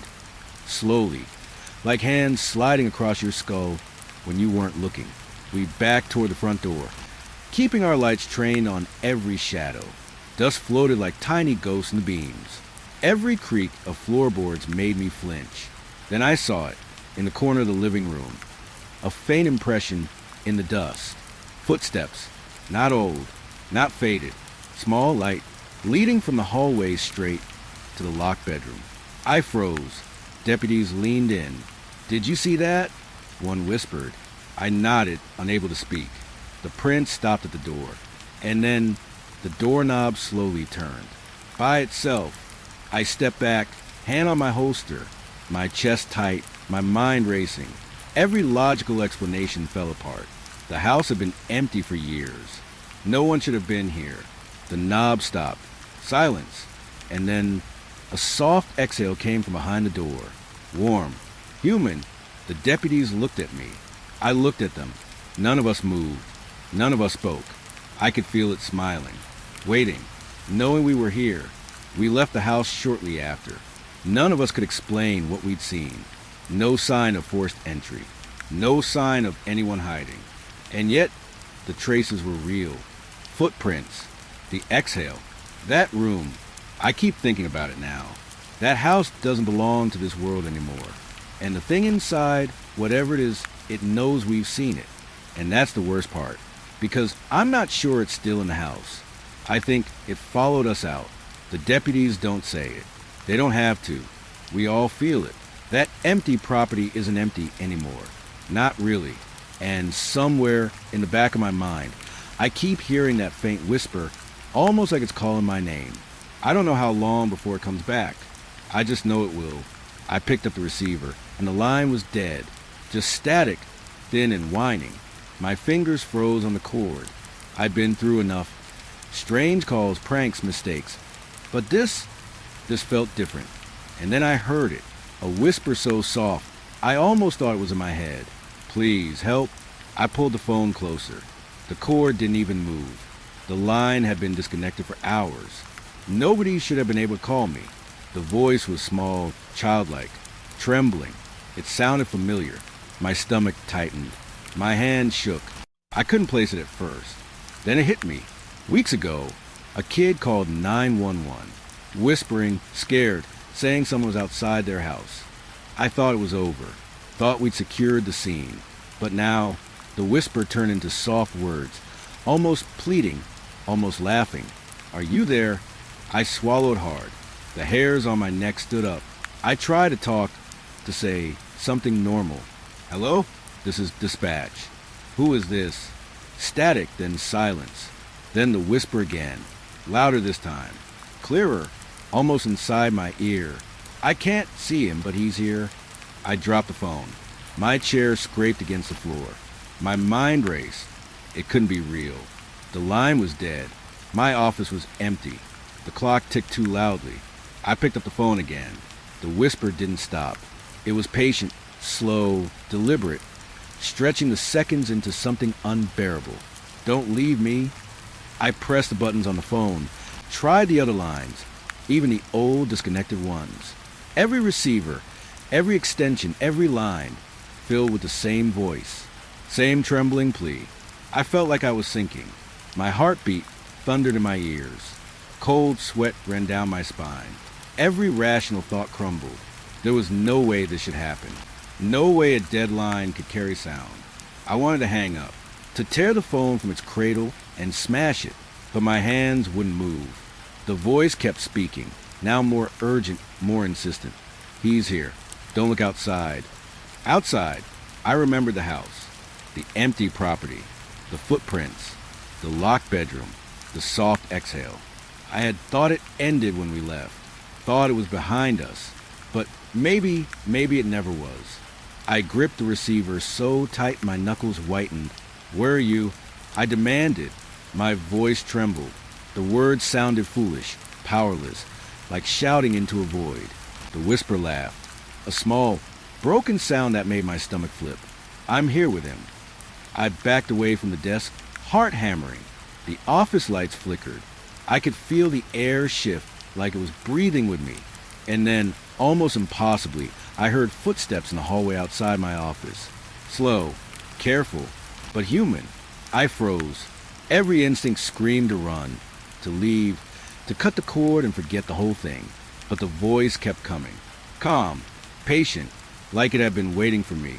I sat down again, shaking, listening to the whispers intertwining with static, shaping themselves into words I didn't want to hear.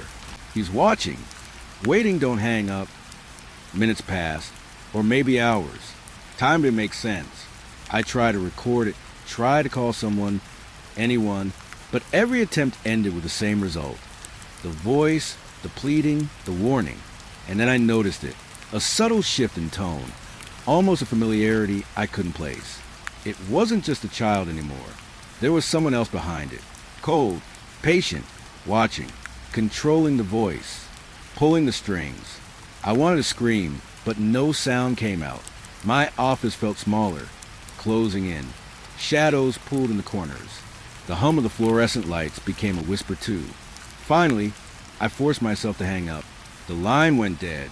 Silence, relief, fleeting and thin, washed over me. My chest heaved. I sat back, trying to breathe normally. Maybe it was over. Maybe it was a trick of fatigue, stress, imagination.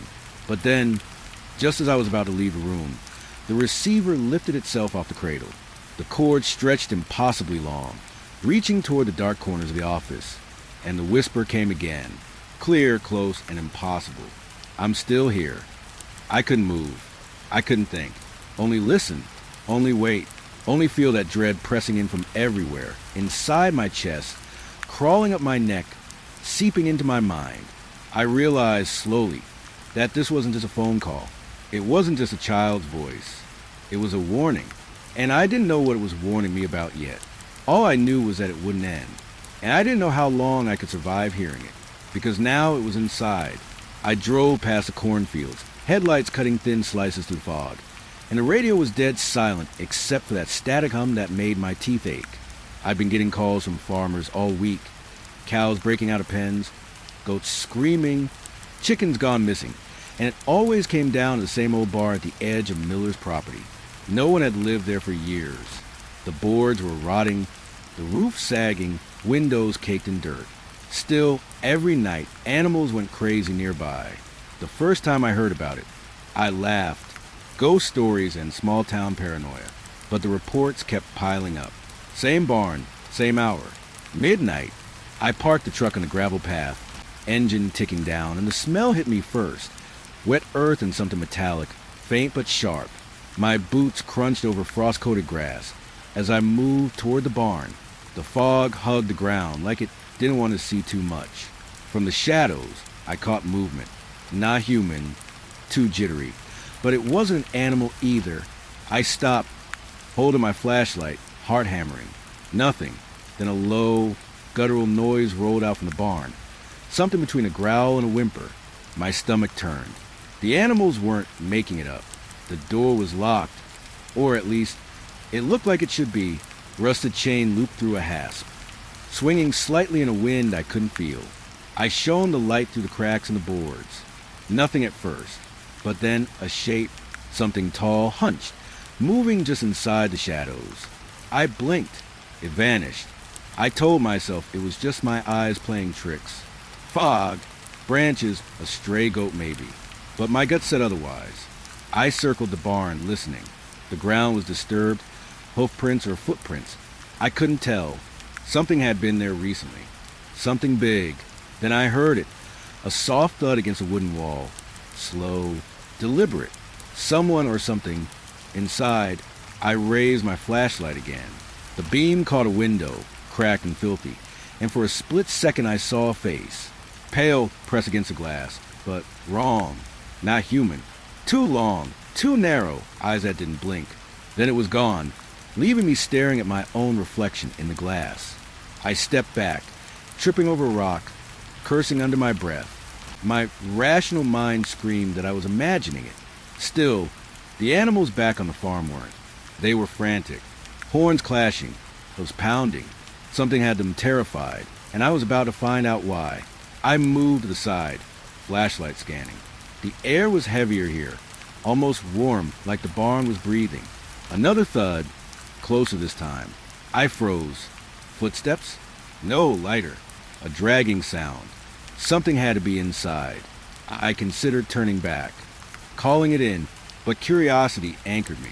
I'd been a deputy long enough to know when something was wrong.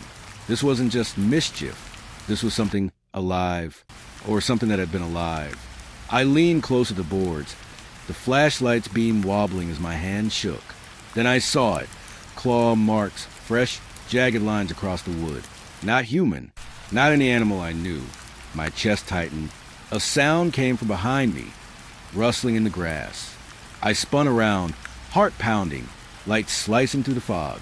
Nothing, just fog curling like smoke across the fields. I turned back to the barn. The shadows inside seemed to ripple like water disturbed. A whisper, almost my name, or maybe just the wind. The chain rattled, though there was no wind. I swallowed.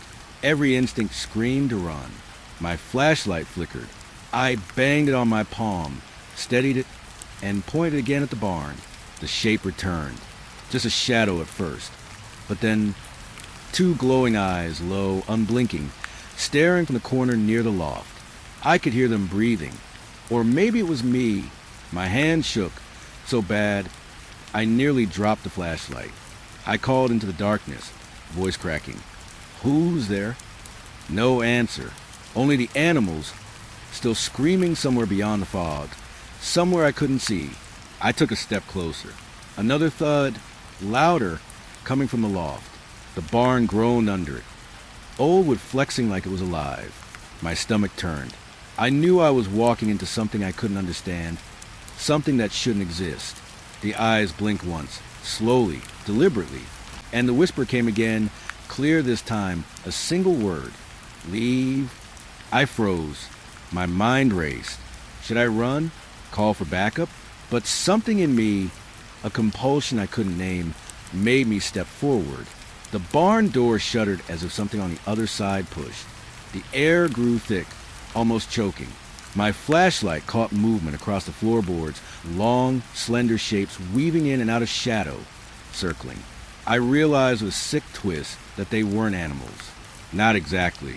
I stumbled back, heart hammering, tripping over a root. The fog swallowed my vision. The sounds, the whisper, the dragging, the thuds, merged into one unbearable cacophony. And then silence. I froze, ears straining. The barn loomed, still and empty again. The fog curled lazily around it. The animals on the far side had gone quiet. My chest heaved. I tried to make sense of it. Had it been real? Or just my imagination playing tricks in the fog? I looked around. Nothing moved. Only the barn, staring back at me like it had been waiting. I turned to leave. One last glance over my shoulder, and the eyes were gone. But the chain had moved, swinging slowly back and forth, even though the air was still. I didn't look back again. I didn't run. I walked, but I knew the barn was watching. And whatever had been inside It wasn't finished with me. I reached the truck, hands shaking so bad I could barely start the engine. The headlights cut through the fog, revealing empty fields, quiet roads, nothing.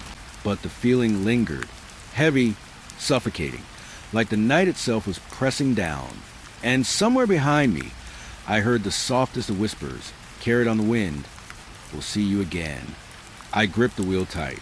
I didn't know if I'd sleep tonight, or ever again, because that barn, that place wasn't empty.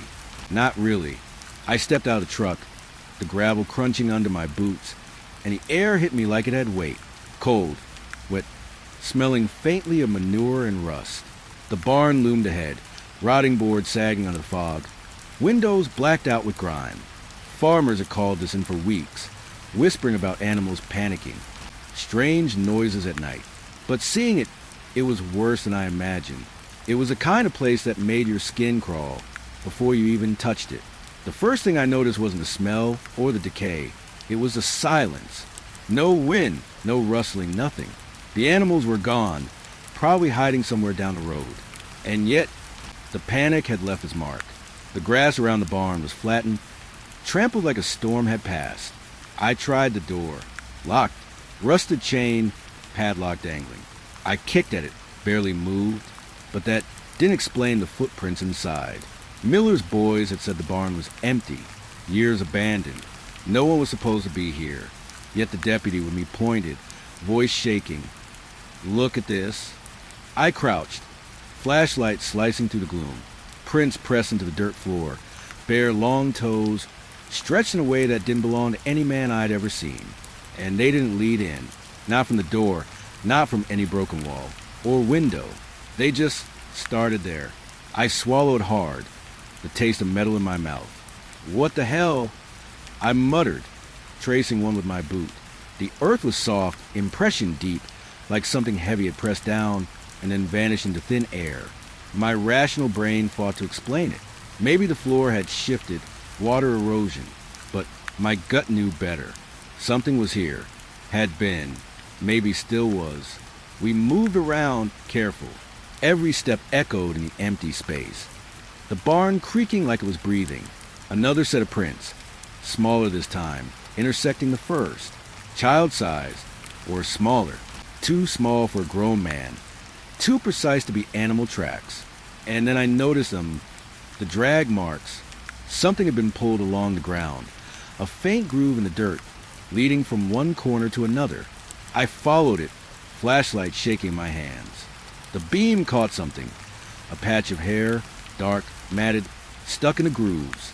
I bent closer, heart hammering. Smelled like iron, blood. A sudden sound made me spin. The chain rattled on the door. I froze. No wind. No one outside. I pointed the light toward the entrance. Nothing. Just fog curling around the field beyond.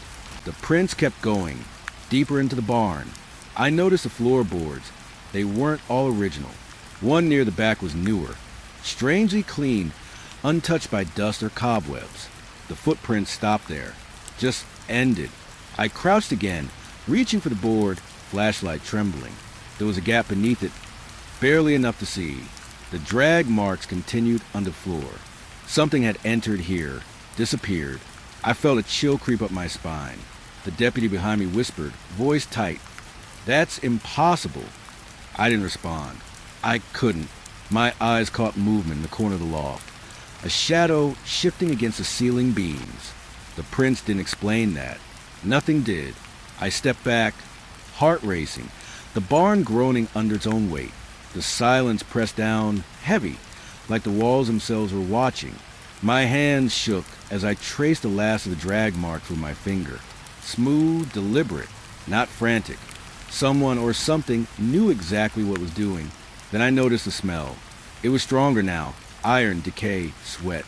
Not the barn. Inside. Someone had been here recently. Not a year ago. Not months. Days. Maybe hours. I swallowed, looking up at the loft again. Another shadow. Fleeting. Could have been the angle of the light. The fog drifting through the cracks. But instinct screamed no. The prints didn't lead out. They didn't lead in. They simply existed. as if the barn itself had produced them. I felt it then, a weight behind me. I spun around. Nothing, just fog, creeping through the broken boards. My rational mind tried to calm me. Drafts, echoes, imagination. But my body knew better. We stayed there for hours, scanning, measuring, trying to trace the impossible. The barn offered no answers. Only the tracks, the drag marks, the smell, and that oppressive feeling, like we weren't alone. I left that night with more questions than I came with. The barn stood silent, dark, watching. And I knew I'd be back, because the prints inside, they were waiting for someone else to follow them. I remember the first time I saw it, or thought I did. The barn was quiet, deceptively so, the kind of silence that presses against your ears and makes your own heartbeat sound like a hammer. I was crouched over the drag marks we'd found earlier, tracing them with my gloved fingers, trying to make sense of how something, or someone, could leave footprints inside a locked, abandoned barn without ever entering. The deputies were tense, whispering to each other, flashlights sweeping every shadow. Then I heard it, a faint scrape high above us, coming from the rafters. I froze, my gut twisting. The barn's loft had no ladder, no access, nothing, and yet something moved up there, something alive. I shone my light toward the ceiling. Beams of foggy dust caught in the flashlight beam, floating like tiny specters, but no shape was there. And then the sound again, slow, deliberate, like claws dragging along wood. Not hurried, not panicked, intentional, watching, waiting. One of the deputies whispered, voice tight, "You guys hear that?" I nodded, even though I felt paralyzed, like the sound had climbed into my chest. I wanted to convince myself it was rats. Barns have rats. But rats don't move with that precision. Rats don't disappear when you shine a light on them. The sound circled, a soft scuffing along the beams, coming closer to the edge of the loft. My heart hammered as I realized we were standing directly beneath it. I could smell it then, the same iron metallic tang from the drag marks, sharper somehow, as if the air itself had been tainted. I glanced at the floor.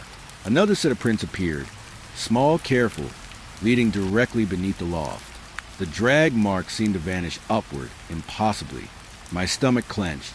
Something had climbed up there, and it had done it silently until now. A deputy grabbed my arm, whispering, eyes wide, "You see that?" I shook my head, though I thought I did.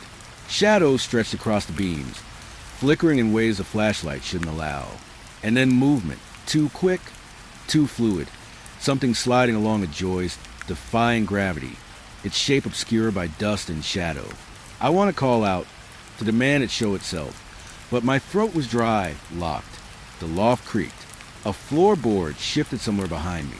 I spun around, flashlight stabbing the darkness. But again, nothing. The silence came back, thicker, heavier, like it had been holding its breath, waiting for us to notice it. I could hear my own heartbeat. Then, scratching. Closer now, right above my head. Something moving in the empty space where no one could be. I crouched lower, trying to stay calm, tracing the drag marks with my fingers again.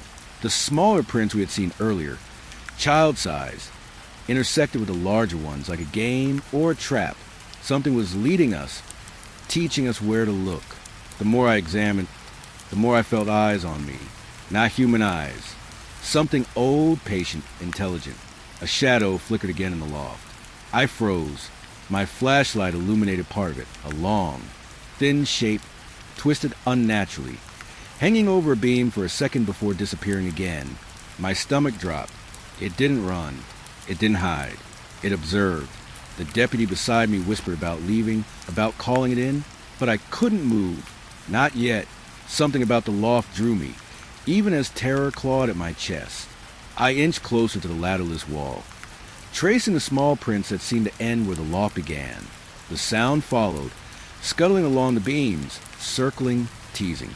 Then the air shifted, colder now, stinking of iron and rot. I glanced up, and for a moment I thought I saw a face. Not human, not fully, just for a heartbeat. A dark void with something flickering inside it, something alive and watching. I blinked, and it was gone. The deputies whispered again. But the sound drew closer, moving across the beams in a way that made my stomach knot. The loft had no support in some sections, and yet it held it. Something impossible was up there, and it didn't care about physics, about walls, about us. I stepped back, flashlight shaking. My eyes caught something in the corner of the loft. A small pile of dirt, hair, maybe feathers, moved slightly like something had shifted beneath it. My throat went dry. I want to call for backup, for help, for anything. But instinct said stay. Watch. Understand. The scuttling stopped. Silence fell. And then a whisper. Soft, low, almost human, almost childlike, but wrong. It drifted down through the rafters, brushing past our ears like wind through a hollow tree. Something had a voice. Something had always been here. I felt a floorboard creak underfoot. I spun, shining the light across the beams again. Nothing. And then I realized the prints inside the barn, the drag marks, the iron smell, the loft. It was all connected. Everything we'd seen before led to this. The thing in the loft wasn't just hiding. It was waiting. And for what, I didn't know. But I knew we weren't leaving until we found out. Because the loft, it wasn't empty. Not really. And it would remember us. And the thought made my skin crawl like ice. I remember the moment the radio went quiet. 1 second.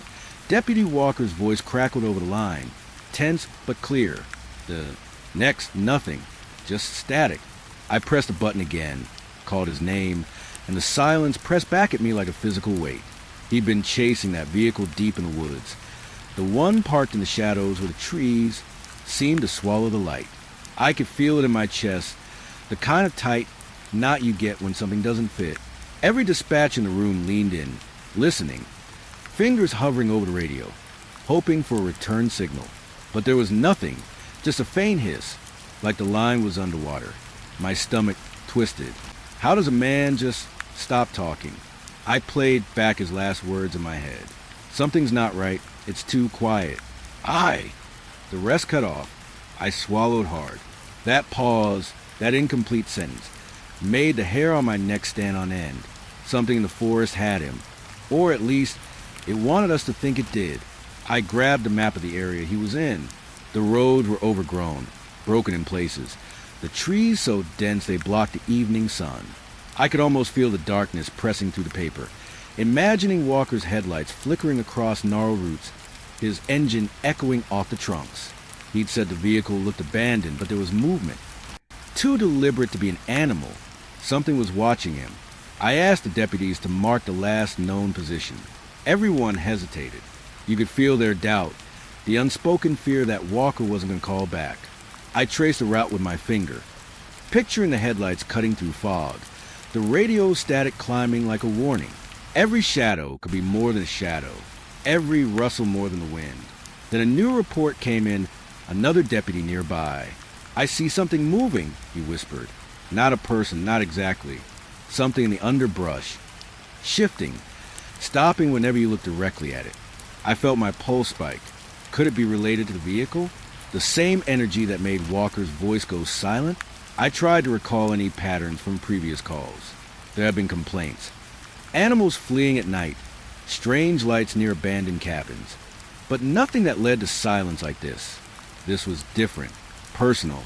The forest didn't just hide things. It swallowed them whole. And Walker might already be inside that quiet, like a story interrupted mid-sentence. The static changed suddenly. It warped, a high-pitched twist underneath the hiss. I leaned closer, heart hammering. For a split second, I thought I heard Walker's voice again, soft, strained. "It's here," then gone. Just static, but it wasn't random. It had rhythm, intent. The radio was trying to tell me something, or maybe something was talking through it. I told myself it had to be interference. Couldn't be anything else. But the feeling of being watched didn't leave. Every deputy in the room glanced at one another, the fluorescent lights buzzing, shadows spilling across the walls. And then the power in the office flickered. Not fully, just enough to make everything feel wrong, unsteady. I went back to the map, tracing potential paths Walker could have taken to escape, or to encounter whatever was out there. Nothing made sense. The woods were too dense, too random. Yet the static, the half-heard whispers, the disappearing radio signal. They all fit. They fit perfectly with something out there waiting. Patient, knowing. I thought about the vehicle again, parked in the darkness like a lure. Why stop there? Why in that spot? And why now? The questions piled on, one after the other, each heavier than the last. And for every answer I thought I found, a new shadow slipped in, twisting my certainty into doubt. I asked the other deputies to attempt contact again. The first few calls returned nothing. Then a whisper, faint, impossible to place. It wasn't Walker. Not exactly. But it mimicked his tone, soft, hesitant, saying words that didn't make sense. Don't follow, please. The line went dead again. My hands were shaking. I pressed the button again. The room held its breath. And for a second, I could swear I felt the forest reach through the wires, through the static, and brush against me. Something had Walker, or something had him as a warning. Either way, it was watching. And now, through the radio, I felt like it was watching me too. I tried to tell myself to stay calm, to remember procedure.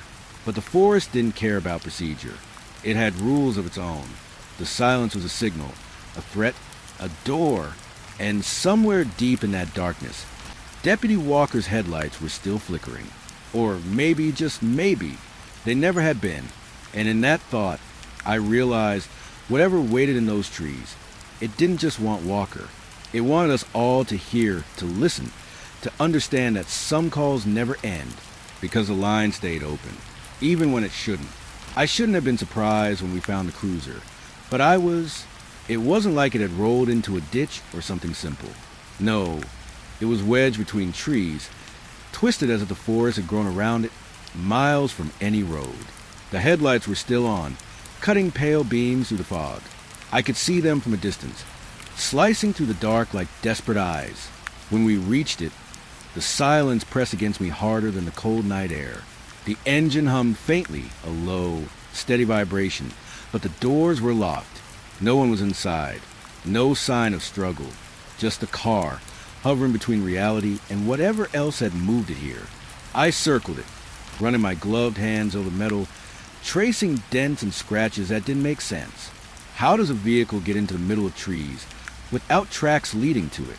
I looked up past the hood, and something made me pause. The branches above were bent unnaturally, like they had been pushed aside by something far heavier than a man. But there were no footprints, no tracks, no evidence of anything living moving through there. And still, the car had come from somewhere, hadn't it? The question lingered, unanswered, twisting the night tighter around my mind. One of the deputies tried the radio again, calling Walker's name, but only static answered. I felt my stomach tighten. The thought of him, of what might have happened between his last transmission and this discovery, was unbearable. And then, a faint scratching sound from above the tree line. I froze, listening. It wasn't wind. It wasn't an animal. It was deliberate, soft, and patient, echoing across the branches. Something, or someone, was watching us. We tried to open the cruiser. Nothing budged. It was as if the locks had fused to the car itself. I leaned close to the window and noticed something I couldn't explain. Condensation on the inside. Patterns. Shapes that almost looked like fingerprints. Stretched and elongated. But the car had been empty, hadn't it? Yet something had been inside, had left its trace, waiting for us to see. I stepped back, heart hammering. Every sound in the forest seemed magnified. The creak of a branch, the rustle of leaves. Shadows danced between the trees, in a way that didn't belong to the moonlight. I told myself it was just nerves, that we'd all been running on adrenaline for hours. But my chest kept tightening, a growing fear that the cruiser wasn't just abandoned. It was bait. A deputy pointed up at the trees. "Look," he whispered. I followed his finger. There, between the branches, something reflected the headlights. Not eyes. Not really. More like a surface, metallic, curved, impossible. It shimmered for a second and then vanished. My gut screamed that it hadn't moved naturally. Something had been above us, guiding the car, playing with us. I wanted to back away, call it in, wait for backup. But curiosity rooted me to the spot. I traced the twisted path through the trees with my eyes, looking for any sign, any clue. There was nothing. The ground was intact, undisturbed. Yet the car was here. How? Why? And where had it come from? I leaned against the cruiser, feeling the vibration through my hands. It was subtle, almost alive, like the car was holding its breath. And then I realized the radio, still faintly humming in the background, carried a sound I hadn't noticed before. Whispered words, too soft to make out clearly. But the tone, it wasn't human. Not exactly. And it wasn't coming from anyone standing nearby. The deputies moved closer, weapons drawn, but I stayed rooted, listening. The whispers grew louder, almost teasing, weaving to the fog. And then one voice became distinct, chilling in its familiarity. "Don't come closer," it said. I spun, searching, but the trees were empty. Only the cruiser sat there, lights running, engine humming, waiting. I pressed my hand to the hood again, and it felt warmer than it should. My mind raced with every possibility, every nightmare scenario I'd ever imagined. Could it be Walker? Could he be in there? Or had something taken him? The questions collided with a gnawing certainty. We weren't meant to understand. Not yet. And then, as I stepped back, a low thud echoed from the underbrush behind the car. Not a footstep. Too deep, too solid. Something had moved in the trees, unseen but deliberate, shaping the space around the cruiser. The air tightened with tension. Each breath tasted metallic, thick. I realized then that the car hadn't just arrived. It had been placed, positioned, waiting for us to notice. I swallowed hard, heart racing. Every instinct screamed to leave. Yet another sound came, a creak above, higher up in the canopy. Something was moving along the branches where no human could climb. And for the first time, I understood that the cruiser wasn't a threat itself. It was a sign, a message, and whatever had sent it here, it was patient, and it was watching us. We stayed there, frozen, the fog curling around our boots. Every second stretched, every shadow seemed to breathe, and the cruiser's lights cut through the night, like a question we weren't ready to answer. Something had brought it here, miles from the road, to remind us, to warn us, or maybe to bait us. I looked at the trees again, higher, darker, alive in a way they shouldn't be. And I knew, with a sinking certainty, that this was just the beginning. Something was waiting above in the branches, shaping the night, and it wasn't done with us yet. The cruiser hummed beneath my hands, lights flickering, as if alive. And somewhere in that twisting forest, the whispering began again, soft and patient. "We're not finished." I pressed play on the radio logs, expecting static and half-hearted chatter. Instead, there was a pause, so long it felt like the silence was waiting for me. Then came Walker's voice, calm at first, reporting a suspicious vehicle deep in the woods. Nothing unusual, right? But as I listened closer, the tone shifted, subtle at first, like a shadow creeping along the edges of his words. Then I heard it, a soft, scratching sound under his voice. Not wind, not branches. It moved rhythmically, almost deliberate. My stomach clenched. Every hair on my arm stood on end. He hadn't mentioned it. He didn't say a word about whatever was behind that sound. The scratching grew louder, clearer, layered. The radio hissed, a low hum vibrating through the room. Then came a whisper, too faint to make out at first, but unmistakably human. My pulse spiked. I froze, listening, as it looped beneath Walker's calm voice. It was pleading, almost a word, repeated over and over. "Help, help." I rewound. Listen again. My mind tried to rationalize. Maybe interference. Maybe some animal near the cruiser. But no, the pattern was deliberate, organized. And beneath it all, I could hear him. Walker, or what sounded like him, talking in a tone that didn't belong to him. Shaky, fearful. I see it. It's not supposed to be here. The hairs on my neck prickled. Not just a voice, but something about the timing. The sound didn't match anything we'd seen in the woods. The cruiser, the trees, the forest seemed to stretch and bend around the recording, as if the tape itself was capturing something beyond reality. I played it again. This time, I heard it clearly, a scraping above the cruiser in the canopy, branches bending, cracking, not breaking, but bending unnaturally. Something was moving where it shouldn't. I leaned back, heart hammering. My hands shook. Why hadn't Walker called in? He'd reported the vehicle, yes, but nothing beyond that. And yet, the recording showed it. The whispers, the scratches, the faint metallic echo above him. Whoever, or whatever it was, had been patient, calculating, waiting. Then came the worst part. A pause in Walker's voice, long enough to make my stomach drop, and then a sound I wasn't prepared for. Breathing, not human breathing, ragged, uneven, echoing as though the forest itself was exhaling through him. It wasn't just fear in his voice anymore. It was possession of it. Something had slid under his skin, spoken through him. I froze the recording, staring at the waveform on the screen. It trembled, pulsed, like a heartbeat. Something alive was embedded in the sound itself. I ran my fingers along the desk, trying to steady myself. I wanted to tell myself it was a trick of the radio, a glitch, anything, but the whisper returned. Clearer, nearer, don't come closer. My thoughts tumbled. Where had it gone? Was Walker still out there, somewhere in the trees, calling for help without knowing it? Or had it taken him already? The logs didn't answer. They only layered the question, deepening the dread. I played the recording once more.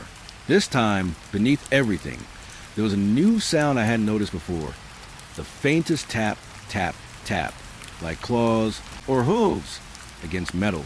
It echoed through the frequency, mingling with Walker's calm report. My breath caught.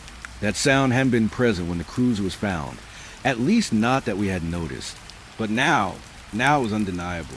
Something had moved along the car, above it, around it, watching, waiting. I paused, leaning closer to the speakers. I could hear the rhythm change, subtle, almost imperceptible. A step forward, a branch cracking, then silence. And then, at the very end of the log, Walker's voice returned, softer, distant, and wrong. I can't see. The tape cut off, just static, humming, stretching into a silence that felt thicker than the air in the station. My skin crawled. Every instinct screamed at me to drop the headphones, walk away, leave the forest and its twisted cruiser behind. But curiosity kept me rooted, tethered to the sound, waiting to understand something that might not be meant for understanding. I rewound, ready to listen again, and then I noticed it. Under the static, almost subliminal, a voice, faint and deliberate, that hadn't been there before. We're still here. The room went cold. My pulse thundered. And I knew, deep down, that the radio wasn't just playing a recording of the past. It was echoing something still alive, something patient, something that had taken Walker and might still be waiting, shaping the frequency, speaking through him. I couldn't turn it off. Not yet. Every second I kept listening. I could feel it just beneath the sound waves, watching, waiting. And I understood the most terrifying thing of all. The radio didn't stop when he vanished. It never would. I hadn't thought about Walker in months. Not really. Not since the forest, the cruiser, the radio logs that made my skin crawl. And yet, there it was, his badge number flashing on the sheriff's frequency. My stomach dropped before my mind even caught up. I rubbed my eyes. Maybe it was a glitch, a repeat signal from an old channel.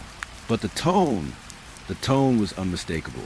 Static buzz around the call, low and uneven. Then the voice came, hesitant, wavering. Not Walker as I remembered him. Something had worn him down or over him. I'm here, it said, breaking into short, stilted breaths. My fingers hovered over the radio, not daring to press anything. Why now? After all this time? The signal crackled, like it was straining to speak through miles of trees and air. I replayed the log, slow, cautious. That same strange rhythm under his words. The hum, the scraping, the whispering. It was back, faint, deliberate, waiting. And beneath it, I could swear I heard him try and call something else. Something behind him. I traced the frequency, trying to pinpoint it. My office felt colder. The hum seemed louder, deeper, like it wasn't coming from the radio at all, but from inside the walls. Something alive, something patient. I could feel it pushing at the edges of perception, testing boundaries. The badge number on the screen blinked again. Walker. Alive? Or something speaking in his place? I played the clip again. The voice was slower now, deliberate. I didn't leave, it whispered. That pause, that uncertainty. The breath drag uneven. My pulse race. How could someone or something be transmitting on the sheriff's frequency months after disappearing? The logical part of my brain screamed interference. The irrational part, the part that had been listening to his last radio logs, listening to Forrest move, whispered differently. He never left. Static hiss, then a sharp pulse. Something tapped on the frequency, faint like metal against wood, or claws. My hand shook as I adjusted the dial. A faint echo of the forest, the cruiser, the trees bending without wind. It felt familiar, like a memory being replayed through air and wire. I leaned closer. Walker? I asked, voice barely a whisper. Silence. Then a response, the one that made my stomach knot. You shouldn't. And it cut off. The transmission blinked dead. I slammed the radio down, heart hammering. But even after the silence, I could feel it. The presence. The same pulse, like it had threaded itself through the frequency, across months of emptiness. I rewound the logs, listened again, and there, under the static, clearer than ever, the faintest whisper. I've been waiting. My skin crawled. I leaned back, shaking. The frequency had become more than a channel. It had become a thread, a tether to something I didn't understand, something that had Walker or something wearing him, and was speaking now through the wire, through the static, through months of absence. I stared at the badge number blinking. Alive? Gone? Something else entirely? The forest was miles away. The cruiser, abandoned. And yet, somehow, the signal was here. Watching. Waiting. Pulling at me. I felt a cold certainty settle in. Whatever had taken him, whatever had made that sound in the trees and twisted his last words, it hadn't ended. Not with a disappearance. Not with a silence. And now it was calling back. I didn't know what I was supposed to do with that. Only that I couldn't stop listening. Every second of static, every flicker of that badge number, was a reminder. Walker hadn't vanished. He was still out there, or something had taken his voice and learned to speak. The radio didn't lie. It only carried the truth in its slow, deliberate pulse. And the truth was waiting for me. I reached for the radio again, trembling, knowing that the next time I pressed play, I might finally hear the thing that had haunted Walker's last moments. Or it might hear me. And maybe, just maybe, I wouldn't like what it said. I could hear the moment I stepped into the lobby, the soft, uneven thumping above room 12. At first, I told myself it was the old building settling. The walls groaned like that sometimes. But then the rhythm grew sharper, heavier, deliberate. A pacing that didn't belong to wood or air. The desk clerk kept glancing up nervously, her fingers tight around the phone receiver. It's been going on for hours, she said, voice low. I nodded, trying to mask the unease curling in my stomach. Hours of pacing. Who would just walk like that, slowly, methodically, around a space no one had entered for the day? I took the stairs, each step creaking beneath me, each step a reminder that I didn't want to go up there. By the time I reached the landing, the sounds had changed. They weren't just steps anymore. They were soft thuds, almost like someone dragging something across the floor. I stopped at room 12, hand on the knob, listening. The air was thick, stale, carrying a faint metallic tang that made my nose wrinkle. I knocked. Nothing. Not a sound. But the pacing didn't stop. It continued, shifting around the room in impossible ways, as if the person or thing was circling me to the floor above. I pressed my ear against the door. My own heartbeat seemed to echo in my skull. There was something wrong here, something deliberate. The clerk had told me the room was empty. No one checked in for 2 days. Yet the thudding continued. Step, pause, scrape, turn. Step, pause, scrape, turn. I could almost trace a path across the ceiling, imagining it like chalk lines on a board. Each shift of weight sending tiny vibrations down the walls, through the floor into my bones. I tried calling up, announcing myself. Room service, maintenance, anyone there? My voice sounded small, swallowed by the old motel. The pacing didn't respond, didn't stop. Instead, I felt it quicken slightly, a subtle rhythm change that made my stomach twist. Something was watching. Something knew I was there. I pulled the key from my pocket, a small piece of metal that suddenly felt heavy. The door frame seemed taller than it should, the light above flickering in a way that made shadows dance against the walls. I inserted the key. Nothing. Locked. No one had checked in. No one had the right to be here. And yet the sound, it shifted closer to the edge of the door, like a breath, like a footfall, or something heavier. I called the clerk back down. "We need to get someone in there," I said. My hand shook, just slightly, but enough to make the words sharp, tense. The pacing stuttered above me. The sound stopped for a heartbeat, just long enough to make my ears strain for any noise at all. And then it resumed, closer to the ceiling light, circling, slower now, deliberate. The air smelled of cold metal and dust, of long-abandoned rooms. Something had been here, or had never left. I forced myself to step back, thinking of the last time I'd been in an empty room with sounds like this. The motel hallway stretched before me, pale light bouncing off the walls. The clerk hovered near the stairwell, eyes wide. I realized she hadn't been upstairs in weeks.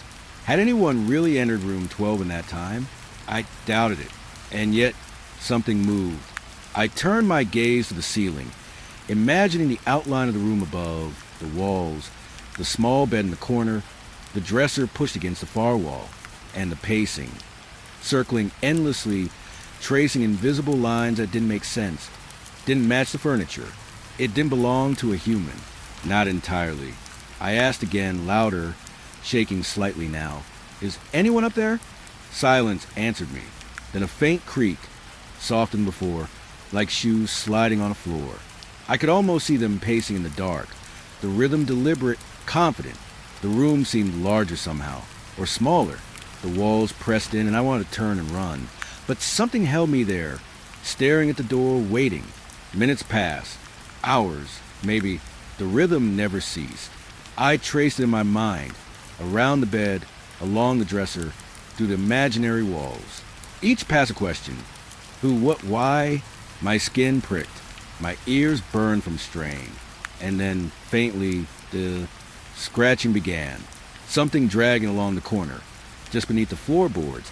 A sound too soft to identify, yet too precise to ignore. I realized then that the pacing was a pattern, a map of something unseen. Step, pause, turn. Step, pause, drag. Step, pause, turn. The rhythm repeated, growing more confident, more deliberate. I felt watched, not from the shadows, but through them, through the wood, the walls, the air itself. The clerk finally whispered my name. I looked down the stairwell, and for a moment, the sound paused. I heard nothing but the soft hum of the air conditioning. Relief, shallow and brief, hit me. And then, above me, the rhythm shifted again. Faster, lighter, and the drag. Oh, the drag moved to the far corner of the room. The sound of something alive, precise, circling just out of sight. I swallowed hard, realizing I wasn't going to get answers. Not yet, not from the room, not from the air, not from the space itself. And as I stepped back down the hall, I couldn't shake the feeling that room 12 wasn't empty. It hadn't been empty for a long time. The door closed behind me, but the pacing didn't stop. It never stopped. And as I descended the stairs, I wondered, had it ever even been a person walking above me at all? Or had it been something else, moving through the room, through the building, through the air itself, just waiting for someone to hear it? I could still feel the rhythm in my chest as I walked to the lobby. Step, pause, turn. Step, pause, drag. Step, pause, turn. And I knew somehow it wasn't finished. Not with me. Not ever. I stepped into the hallway outside room 12, and the air hit me first. Thick, warm, like it had been trapped in that room for weeks. The carpet smelled faintly of old coffee and something iron-like. I remembered what the clerk said. No one had rented this room in weeks.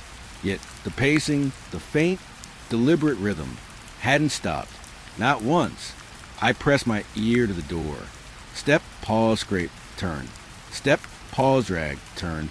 The sound traced a path across the ceiling, through the floorboards, impossible yet precise. I could almost see it. Someone walking in tight circles, mapping the room, touching nothing, yet moving everything. My hand hovered over the doorknob. I wanted to run, but my curiosity pinched tighter than my fear. What could make those sounds in an empty room? I could feel the heat from the wall, and it wasn't coming from the air conditioning. Something was inside, something living or at least moving. I called out, voice low, careful. Hello? Anyone there? No answer. The pacing shifted, slowing, circling toward the far corner of the room. A drag, subtle but there. Something scraping along the floorboards. I imagined a shadow flicking against the walls, but when I turned my head, the hallway was empty. The clerk appeared at the top of the stairs, whispering, "It shouldn't be anyone there. The room's empty." Her eyes darted to the ceiling. I nodded, forcing calm I didn't feel. I knocked. Again, nothing. The noise above continued, methodical, almost waiting. Step, pause, drag, turn. I tried to imagine a guest, someone sneaking in unnoticed, but weeks without a key card, no footprints in the lobby, no bellhop reports. How could something, exist here undetected? My pulse hammered in my ears, matching the rhythm above. I pressed my back against the wall, listening. The drag moved closer to the edge, near the window. My stomach twisted. What was it doing? Mapping? Searching? Or watching me? The sound of metal scraping faintly, like a chair leg, or maybe nails across wood, made my teeth clench. A sudden creak above made me jump. I froze, staring at the ceiling tiles. Something shifted there. No ladder, no way to get up, but something moved. A shadow slid along the edge of the room. Step, pause, turn, step, pause, drag. Each repetition carried intent, a silent message I couldn't decode. I realized then that the room itself seemed alive, responding to my presence. The pacing slowed, then picked up again, circling, dragging, turning. My heart thudded in rhythm with it. I could feel its path traced in my bones. The clerk whispered my name again, and I shook my head. She didn't understand. No one did. I tried to convince myself it was wind or a loose vent, but the pattern didn't make sense for natural forces. Step, pause, drag, turn. Every pass of weight was deliberate, impossible for anything but a conscious mover. I could almost hear breathing beneath it, shallow, calculated. I leaned closer to the door, hands shaking, and pressed my palm flat against the wood. The pacing shifted suddenly, nearer, faster. My pulse raced, and I felt cold sweat streak down my spine. Step, pause, drag, turn. The sound seemed to come from inside the wall itself, as if the room had secret corners I couldn't see. I called the clerk down again, whispering that we might need someone with tools, someone to check the structural integrity. She nodded, but fear painted her face pale. Step, pause, drag, turn. The rhythm seemed to wear, adjusting, adapting. I realized with a jolt, whatever it was, it knew I was listening. I took a step back, pressing my hands to my mouth to muffle my own trembling. The pacing stopped for a heartbeat, almost mocking, then resumed, faster, sharper. Step, pause, drag, turn. Step, pause, drag, turn. I thought about leaving, about calling the police again, but something anchored me to the hallway, a need to understand, to witness. And then, faintly, a new sound joined the rhythm, soft, almost whispering just beneath the drag. Words, maybe, or nonsense. I couldn't tell. The clerk moved closer, urging me. We can't stay here. I nodded, heart hammering, but the room refused to release its hold. Step, pause, drag, turn. Something was alive in there. Something unseen, measuring, counting, waiting. Weeks without a guest, yet someone or something had been pacing this room, relentlessly mapping it, haunting it, and now it was aware of me. I knew, as we descended the stairs, that room 12 hadn't been empty, not for weeks. And whatever had been moving, whatever had been pacing, wasn't finished. It had a rhythm, and now I carried it in my chest, a ghostly echo I couldn't escape. Step, pause, drag, turn, and I knew it would never stop. I pressed the door open, and the room smelled of bleach and something else, something sharp, metallic. The deputies stayed close, weapons drawn, flashlights slicing through the stale air. Room 12 had been empty for weeks, but something had been here. I could feel it before I saw it. The mirror above the sink caught my eye first. Clean, reflective, ordinary. And then it wasn't. Words began to appear, fogging from nowhere, curling letters across the glass as though someone was writing them with breath alone. My stomach turned. Step, pause, drag, turned. The pacing from above, but now it was in the reflection too. Stay back, one of the deputies murmured. His voice trembled just slightly, though he tried to hide it. I couldn't look away. Letters formed. I'm still here. I blinked. Nothing moved. Yet the air felt thicker, heavy with waiting. The light from our flashlights bent strangely, shadows twisting at the edges of the walls. I thought about walking away, about the normal life outside this motel, but my feet stayed planted. The message had a rhythm, a pulse, syncing with the echo I'd felt before. Another phrase appeared, longer this time. You watch me, I watch you. The handwriting was jagged, uneven, but precise, deliberate. Whoever, or whatever, had been pacing knew we were here, knew I was watching. I leaned closer, heart hammering, the glass fogged under my breath. But the letters didn't smudge. I could feel the air behind me move, like something brushing just beyond perception. One deputy reached for the door handle, hand shaking. I grabbed his wrist. Not yet, not until we understood. Step, pause, drag, turn. The rhythm again, now echoing off the bathroom tiles, a sound that had no origin. The mirror became a canvas, writing itself in real time, phrases layered over phrases. I saw my reflection, but wrong. My eyes too wide, my shadow stretched unnaturally behind me. Look at this, another deputy whispered. We all did, a small cluster of bodies in cramped bathroom, eyes tracing letters that appeared and disappeared faster than we could read. Words turned into sentences. You came back. Good. Now we can play. I stumbled back, catching the edge of the sink. The mirror fogged over, then cleared, then wrote again new words, sharper this time. The room is not empty. Never was. A chill ran from my feet to the top of my head. The room itself seemed to pulse, breathing with a message, feeding off our fear. I tried to reason, tried to think of a trick, a prank, a logical explanation. Nothing fit. No fog machine, no hidden writing, no light tricks. The mirror reacted to our presence. To me, to us. Step, pause, drag, turn. The rhythm behind the words now louder, closer, inside my chest. I felt like the letters were reaching toward me, stretching across the glass, stretching toward my reflection. I turned quickly, expecting to see movement. Something crouched in the corner, but the room was empty. Only the smell lingered, metal, bleach, and fear. Then, just for a moment, the mirror was blank. Relief flickered in the deputies' faces, but my gut tightened. I knew better. Step, pause, drag, turn. Letters reappeared in a jagged line along the bottom. Look up. My head shot toward the ceiling. Nothing, yet the hair on my arm stood on end. A soft creak above, a movement in the floorboards that shouldn't exist. The room had layers I couldn't see, boundaries it refused to respect. The mirror was a doorway, a surface, a warning. I realized then that it wasn't just a message. It was communication, testing us, teasing us, drawing us deeper. Our presence here had been anticipated. Step, pause, drag, turn. The sound matched the mirror's rhythm, the letter's formation, the way my own pulse thumped in my ears. Should we leave? A deputy whispered. I shook my head, mesmerized. The writing shifted again. Leave? Too late. A single word, all capital letters, jagged and final. I backed toward the door slowly, feeling the room's eyes, if it had them, tracking me. The mirror fogged and cleared repeatedly, each time showing the same message. I wasn't alone. Never had been. As we left, I glanced back. The letters lingered faintly in the reflection, almost teasing.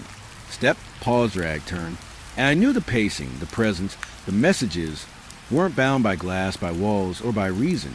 They waited, always, for the next visitor, the next eye, the next pulse of fear. Outside, the night was quiet, almost comforting. But inside me, the rhythm continued. syncing with my heartbeat. Step, pause, drag, turn. And I understood fully that the mirror had seen more than us. It had been writing long before we arrived, and it would keep writing long after we left. I remember the night like a photograph burned into my mind, sharp, cold, and silent except for the voice that shouldn't have been there. 2 hunters stumbled into the sheriff's radio that night, voices trembling, calling for help. They said something, was calling their names from deep in the woods. I didn't know then that listening to those recordings would change the way I heard the forest forever. I drove toward the area with the cruiser lights cutting through fog. The trees were tall, black silhouettes, their branches clawing at the sky. I kept the windows up, the heater on, trying to convince myself it was just the wind or owls or another hunter playing a prank. But as I got closer, the radio crackled. A voice, low, insistent, spelled out my name. My name, not over the radio, not from a person, but from somewhere behind the trees. I swallowed hard and eased the cruiser to a stop. The hunters were shaking when I found them, rifles resting uselessly at their sides. Their eyes darted into the darkness as if the shadows themselves were alive. We thought it was us calling. One whispered, but it wasn't us. It knew our names. The forest swallowed their words, thick fog curling around the trunks like smoke from a dying fire. I wanted to laugh, to shake it off, but the tremor in their voices mirrored the tension tightening my chest. I followed them a few feet into the tree line. The air smelled damp and heavy, like decay under fresh rain. Every snap of a branch made me flinch. Then it happened. Again, the names whispered, floating between the trees. Not the hunters' voices. Something else. Something deliberate. My pulse sped. Every instinct screamed to turn back. Yet I kept moving forward, needing to see. We found nothing. No person. No animal. Only footprints, leading in circles, vanishing under moss and mud. But the sounds, the calls, didn't stop. It wasn't mimicry, not really. It was intelligence, malice hidden in cadence, echoing our own fears back at us. I felt my hands tighten around the flashlight. Knuckles white, sweat running down my neck. What could follow us so silently that it could whisper names through the trees without a hint of itself? Hours passed, or maybe minutes. Time blurred. The hunter spoke of shadows moving in peripheral vision, of a cold that wasn't from the wind, of eyes watching them just beyond the next tree. I didn't see eyes, but I felt them, and I felt the way the forest seemed to lean inward, funneling everything toward us. By the time we returned to the cruiser, the radio picked up the voice again, our names spoken in a slow, deliberate cadence, one by one, lingering in the air like smoke. The hunters refused to speak of it after that. They'd gone pale, hollow-eyed, haunted by the memory of hearing their own names carried across the trees. I wanted to tell them it was a prank or a trick of the wind, but I couldn't convince myself. Back in town, we reviewed the recordings. Static at first, then whispers forming letters. Syllables stretched across the hum. My name, theirs, repeated with a rhythm I couldn't shake. Listening felt wrong, like staring at something just beyond comprehension, something patient and awake.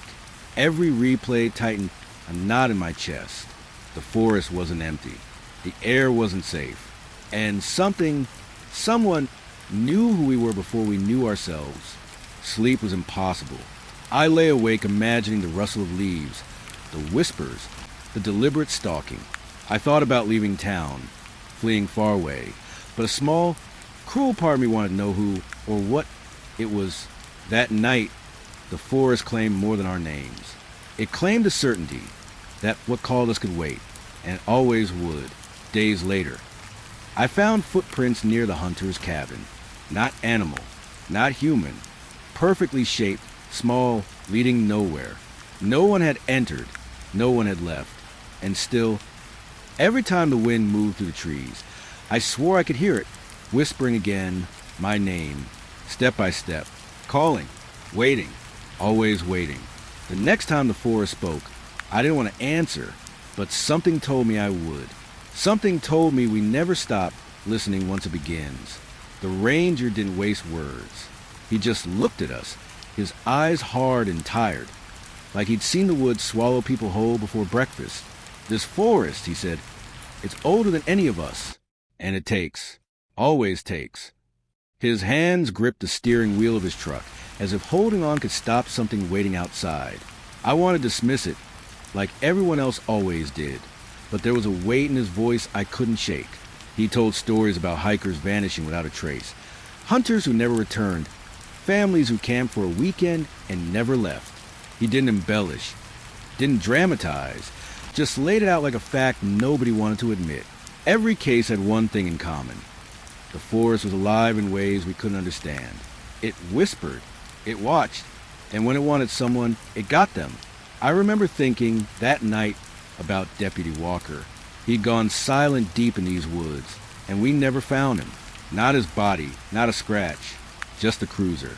Empty, headlights still on. The ranger's voice hung over us as we drove. Cutting to the fog that rolled in from the tree line, he said, "Sometimes it leaves a hint, sometimes it doesn't. Either way, it's patient." The wind shifted as we approached the area Walker had disappeared. It moved through the trees like fingers sliding over glass. I felt the hairs on my neck stand up. I kept scanning the shadows between the trunks, expecting to see something, anything. But the forest was still, and yet I could feel the presence of it. Waiting, calculating. The ranger pointed to a clearing ahead. They call it dead zone. Electronics fail. Compasses spin. Radios go static. If you venture in, don't count on your gear to save you. I felt my stomach knot. The static of my own radio. The strange sounds from the last recordings. We'd brushed against something before, and it had followed us this far. He told us about the old cabins tucked deep in the woods, abandoned for decades. Some vanished completely. Foundations swallowed by moss. Some still stood, doors swinging in the wind as if inviting people in. Never alone in there, he said. Not really. His eyes held ours for a long moment. Whatever's in these woods, it remembers names, remembers faces, knows fear. We reached the edge of the forest, headlights cutting thin lines through fog and shadows. The ranger climbed out, walking toward the trees, stopping just short where darkness pooled like ink. He turned back. "If you're going in," he said, "don't listen to anything calling your name. It's not always someone alive. And sometimes it's not even human." I thought about that as I tightened my grip on the radio. The recordings we'd found from Walker's cruiser were already playing in my head. Whispered syllables, stretched in ways our minds shouldn't process. Could something really survive out there, unseen, waiting, learning? The ranger said it had a long memory. Months, years, decades. Time didn't matter to it. I followed the deputies into the forest, keeping the cruiser close behind. Branches scraped against the roof like dry fingernails. Shadows moved where the light didn't reach. Every step forward made the woods feel heavier, pressing it on me from every side. The ranger's warning echoed in my mind. The forest remembers, and it knows who's afraid. Hours passed, or maybe it was minutes. Time became irrelevant as the fog thickened, muffling sound. My flashlight cut a narrow path through the mist, revealing glimpses of movement in the corners of my vision. Branches swaying though there was no wind, dark shapes flitting between trees. My pulse raced, and yet part of me wanted to see what was there, to understand what Walker had faced. The deputies whispered among themselves, voices tight, strained. Their unease was contagious. I realized the ranger hadn't just been warning us about danger outside ourselves. He'd been warning us about what the forest could do to our minds. The fear, once planted, grew roots. The forest watched and waited, feeding on the doubt and panic it could harvest from anyone who dared enter. We stopped at an old clearing, remnants of a foundation barely visible under the moss.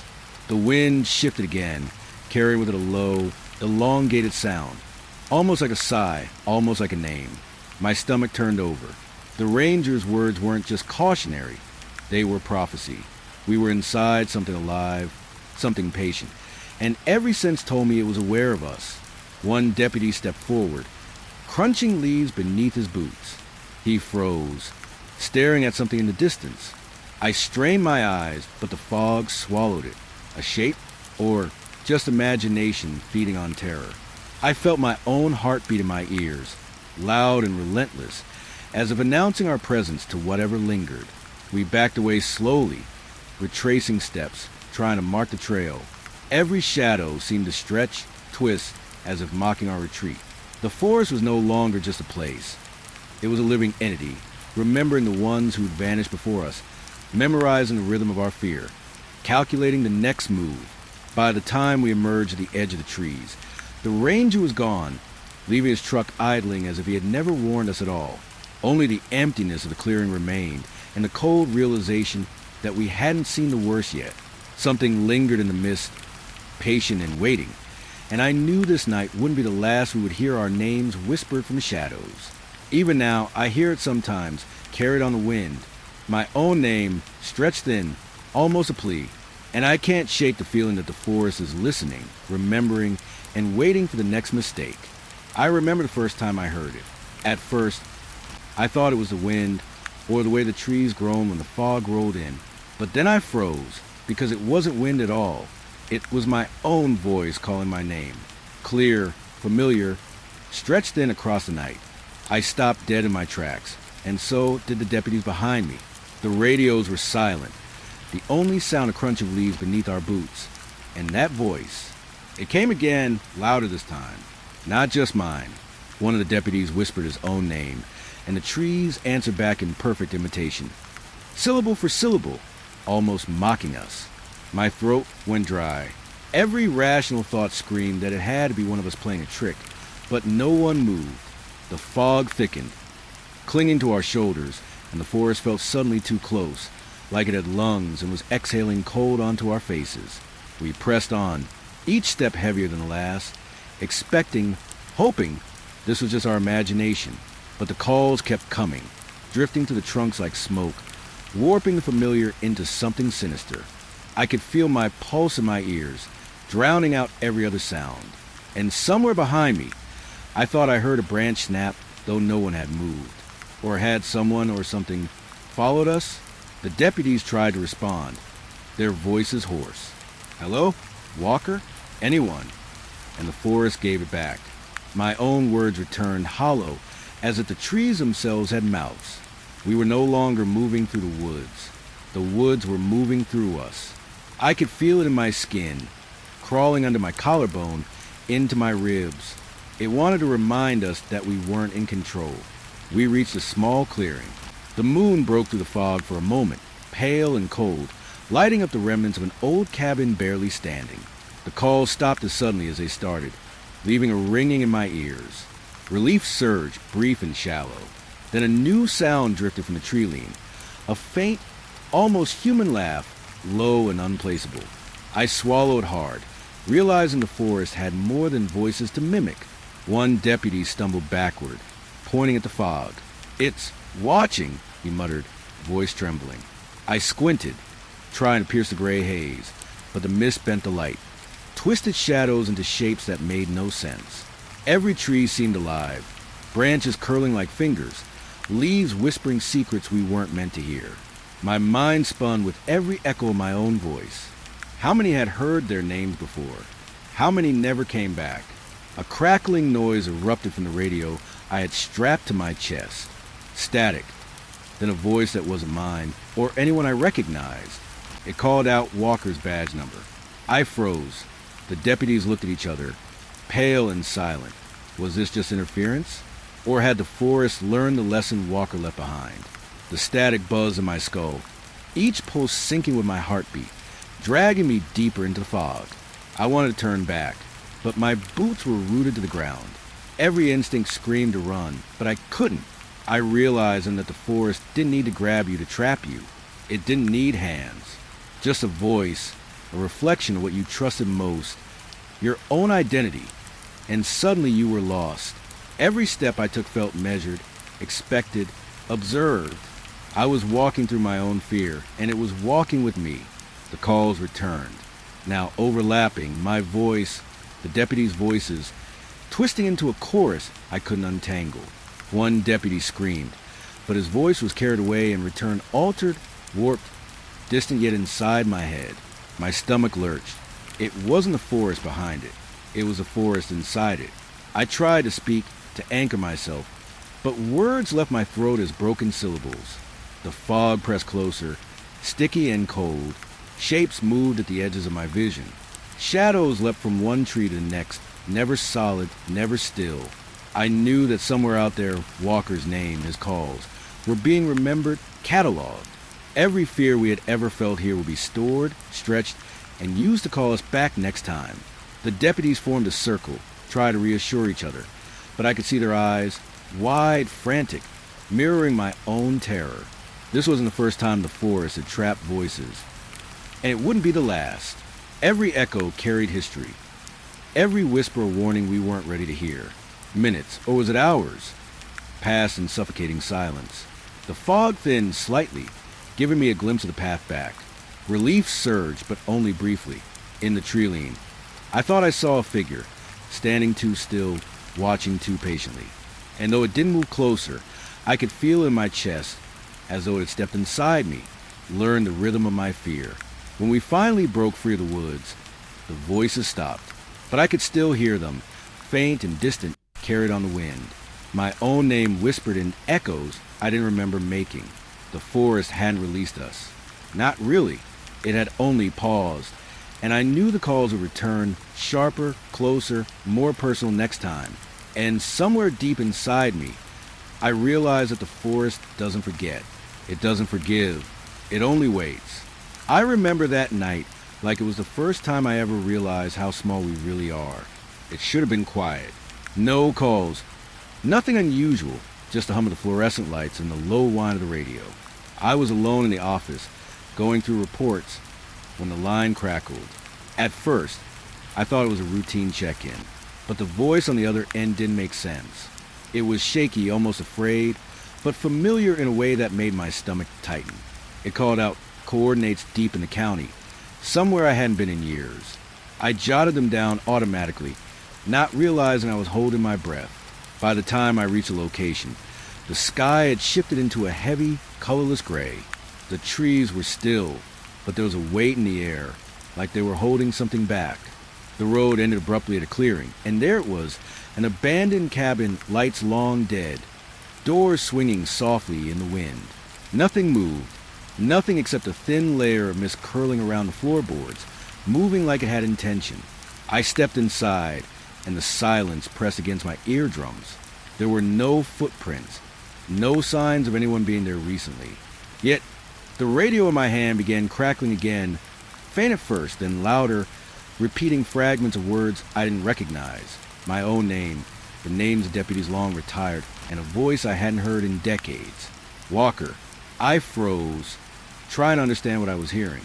There was no one in the cabin, just echoes, warped by the walls, or maybe by something else entirely. A chill ran down my spine. My flashlight caught shadows in the corners, shapes that didn't belong, stretching like smoke. Every instinct screamed to leave, but my feet stayed planted, my hands gripping the radio as though it could protect me. Then it whispered again, closer, clearer, almost leaning into my ear. "You should have stayed away." I swung the light, heart hammering, but found nothing but the peeling wallpaper and a cracked mirror reflecting a version of me I didn't recognize. My own face, pale and tense, staring back like it knew something I didn't. The radio hummed, now static filled with patterns, words forming and breaking apart, like someone or something was trying to speak through the interference. I could feel the stories of every missing person in these words pressing in, their fear lingering in the corners, reaching for me. Each sound, each whisper, built a bridge between the past and the present, and I was standing right on it. I remember thinking I had seen it all before. Years on patrol had taught me about desperation, about the wilderness swallowing people whole. But this was different. This felt like the forest itself had remembered every lost soul and was calling them home. My pulse raced, every muscle taut. I wanted to run, to escape, but the radio squawked again, unmistakable. "Don't leave." Not yet. Hours must have passed. Minutes, maybe. Time lost its shape inside that cabin. Shadows moved without light, and the whispering voices began repeating things I shouldn't have known. Secrets from cases long closed, names I had never said out loud. The hair on the back of my neck stood straight. Fear turned into a strange, tight curiosity. I wanted answers, even as my mind begged me not to. Eventually, the voices faded, leaving only a hollow quiet. The air was thick and still, like the world had held its breath with me. I stepped outside into the gray dawn, unsure how long I'd been there, unsure if I'd ever hear the radio crackle the same way again. But one thing was certain. Whatever had spoken that night was still out there, listening, waiting for the next quiet night to reach out again. And I realized, as I drove back through the empty roads, that some reports aren't meant to be logged. Some stories aren't meant to be understood. They exist to remind you that silence can speak, and that sometimes the deadliest voices are the ones you think belong to yourself. I woke to the radio crackling in a way that didn't make sense. It was 3:07 a.m., the kind of hour where the world feels thinner, like the walls could listen if they wanted to. The voice that came through wasn't static. It was soft, almost pleading, but it wasn't coming from a radio outside. It was inside the station, somewhere close, somewhere I could feel but not see. I remember freezing. My hand hovered over the receiver, the familiar weight suddenly foreign. "Hello," I said, my voice louder than I meant, echoing off the empty walls. Silence answered, then a single, distinct whisper, unmistakable. My own name. The air changed a second. I stepped into the main room. The lights flickered like a pulse, each flash revealing the same empty chairs I'd been staring at earlier, yet somehow different. Shadows moved in ways that defied logic. Not long shapes stretched by lamps, but shapes that slipped behind corners before I could track them. I followed the sound, careful. Every step on the linoleum felt loud, like the floor itself was holding its breath. The whisper came again, closer this time, calling me into the records room. My chest tightened. There was nothing in there but filing cabinets and dust. Yet the radio on the counter turned itself on, crackling with a voice that wasn't mine, and then was, I couldn't tell which. It said, "You shouldn't be alone." I told myself it was a prank, or a wiring issue, or sleep playing tricks. But the station had been silent all night. I'd checked every camera, every corner, and yet that voice kept repeating. Each iteration slightly different, like it remembered something I had forgotten. It seemed to know the smallest details, the way my boots squeaked on the tiles, the angle I held a flashlight, the names of deputies long gone. I stepped back, almost tripping over a chair that wasn't there a moment before. My mind raced. How could a call come from inside the building? Was someone playing a cruel joke? Or had the walls learned to speak? The whispers escalated, overlapping now, filling the corners with impossible angles, voices rising and falling like the hum of a machine. I thought about the night shift logs, the ones I'd read 100 times. Nothing about this. Nothing about the way sound had become physical, tangible, almost solid, brushing against my skin, crawling under my ribs. I tried calling the dispatcher, trying to trace the line, but the phone rang endlessly. No answer. My reflection in the glass partition wasn't quite right. It lagged a fraction behind me, a little slower, a little too eager. I blinked, and it jerked forward like it had been waiting. A sudden clarity hit me. The radio wasn't the source. The call, it was a building. The station itself was speaking through the lines, through me, through everything I thought I knew about empty rooms at night. And it knew me. The whispering became coherent just long enough for me to hear a single warning. Do not leave. Not yet. I wanted to run, wanted to escape into the cold streets, but my body stayed rooted. The voices were gentle, insistent, almost tender in a way that made panic impossible. They revealed details I couldn't have known, files I hadn't touched, events I had forgotten, faces and photos that weren't mine. Hours, or maybe minutes, passed in that loop. I stopped keeping track. Every shadow had purpose now. Every flicker of light, every sound in the empty hallways was intentional. I was no longer the one searching. I was being led. When the first hint of dawn crept in through the blinds, the station was silent again. The radio's dead, the light steady, the air ordinary. Yet the weight of what had happened stayed with me. Something had spoken through the station, through wires, through walls, through me, and it wasn't done. I could feel it lingering in the corners, patient, waiting for the next quiet night to call again.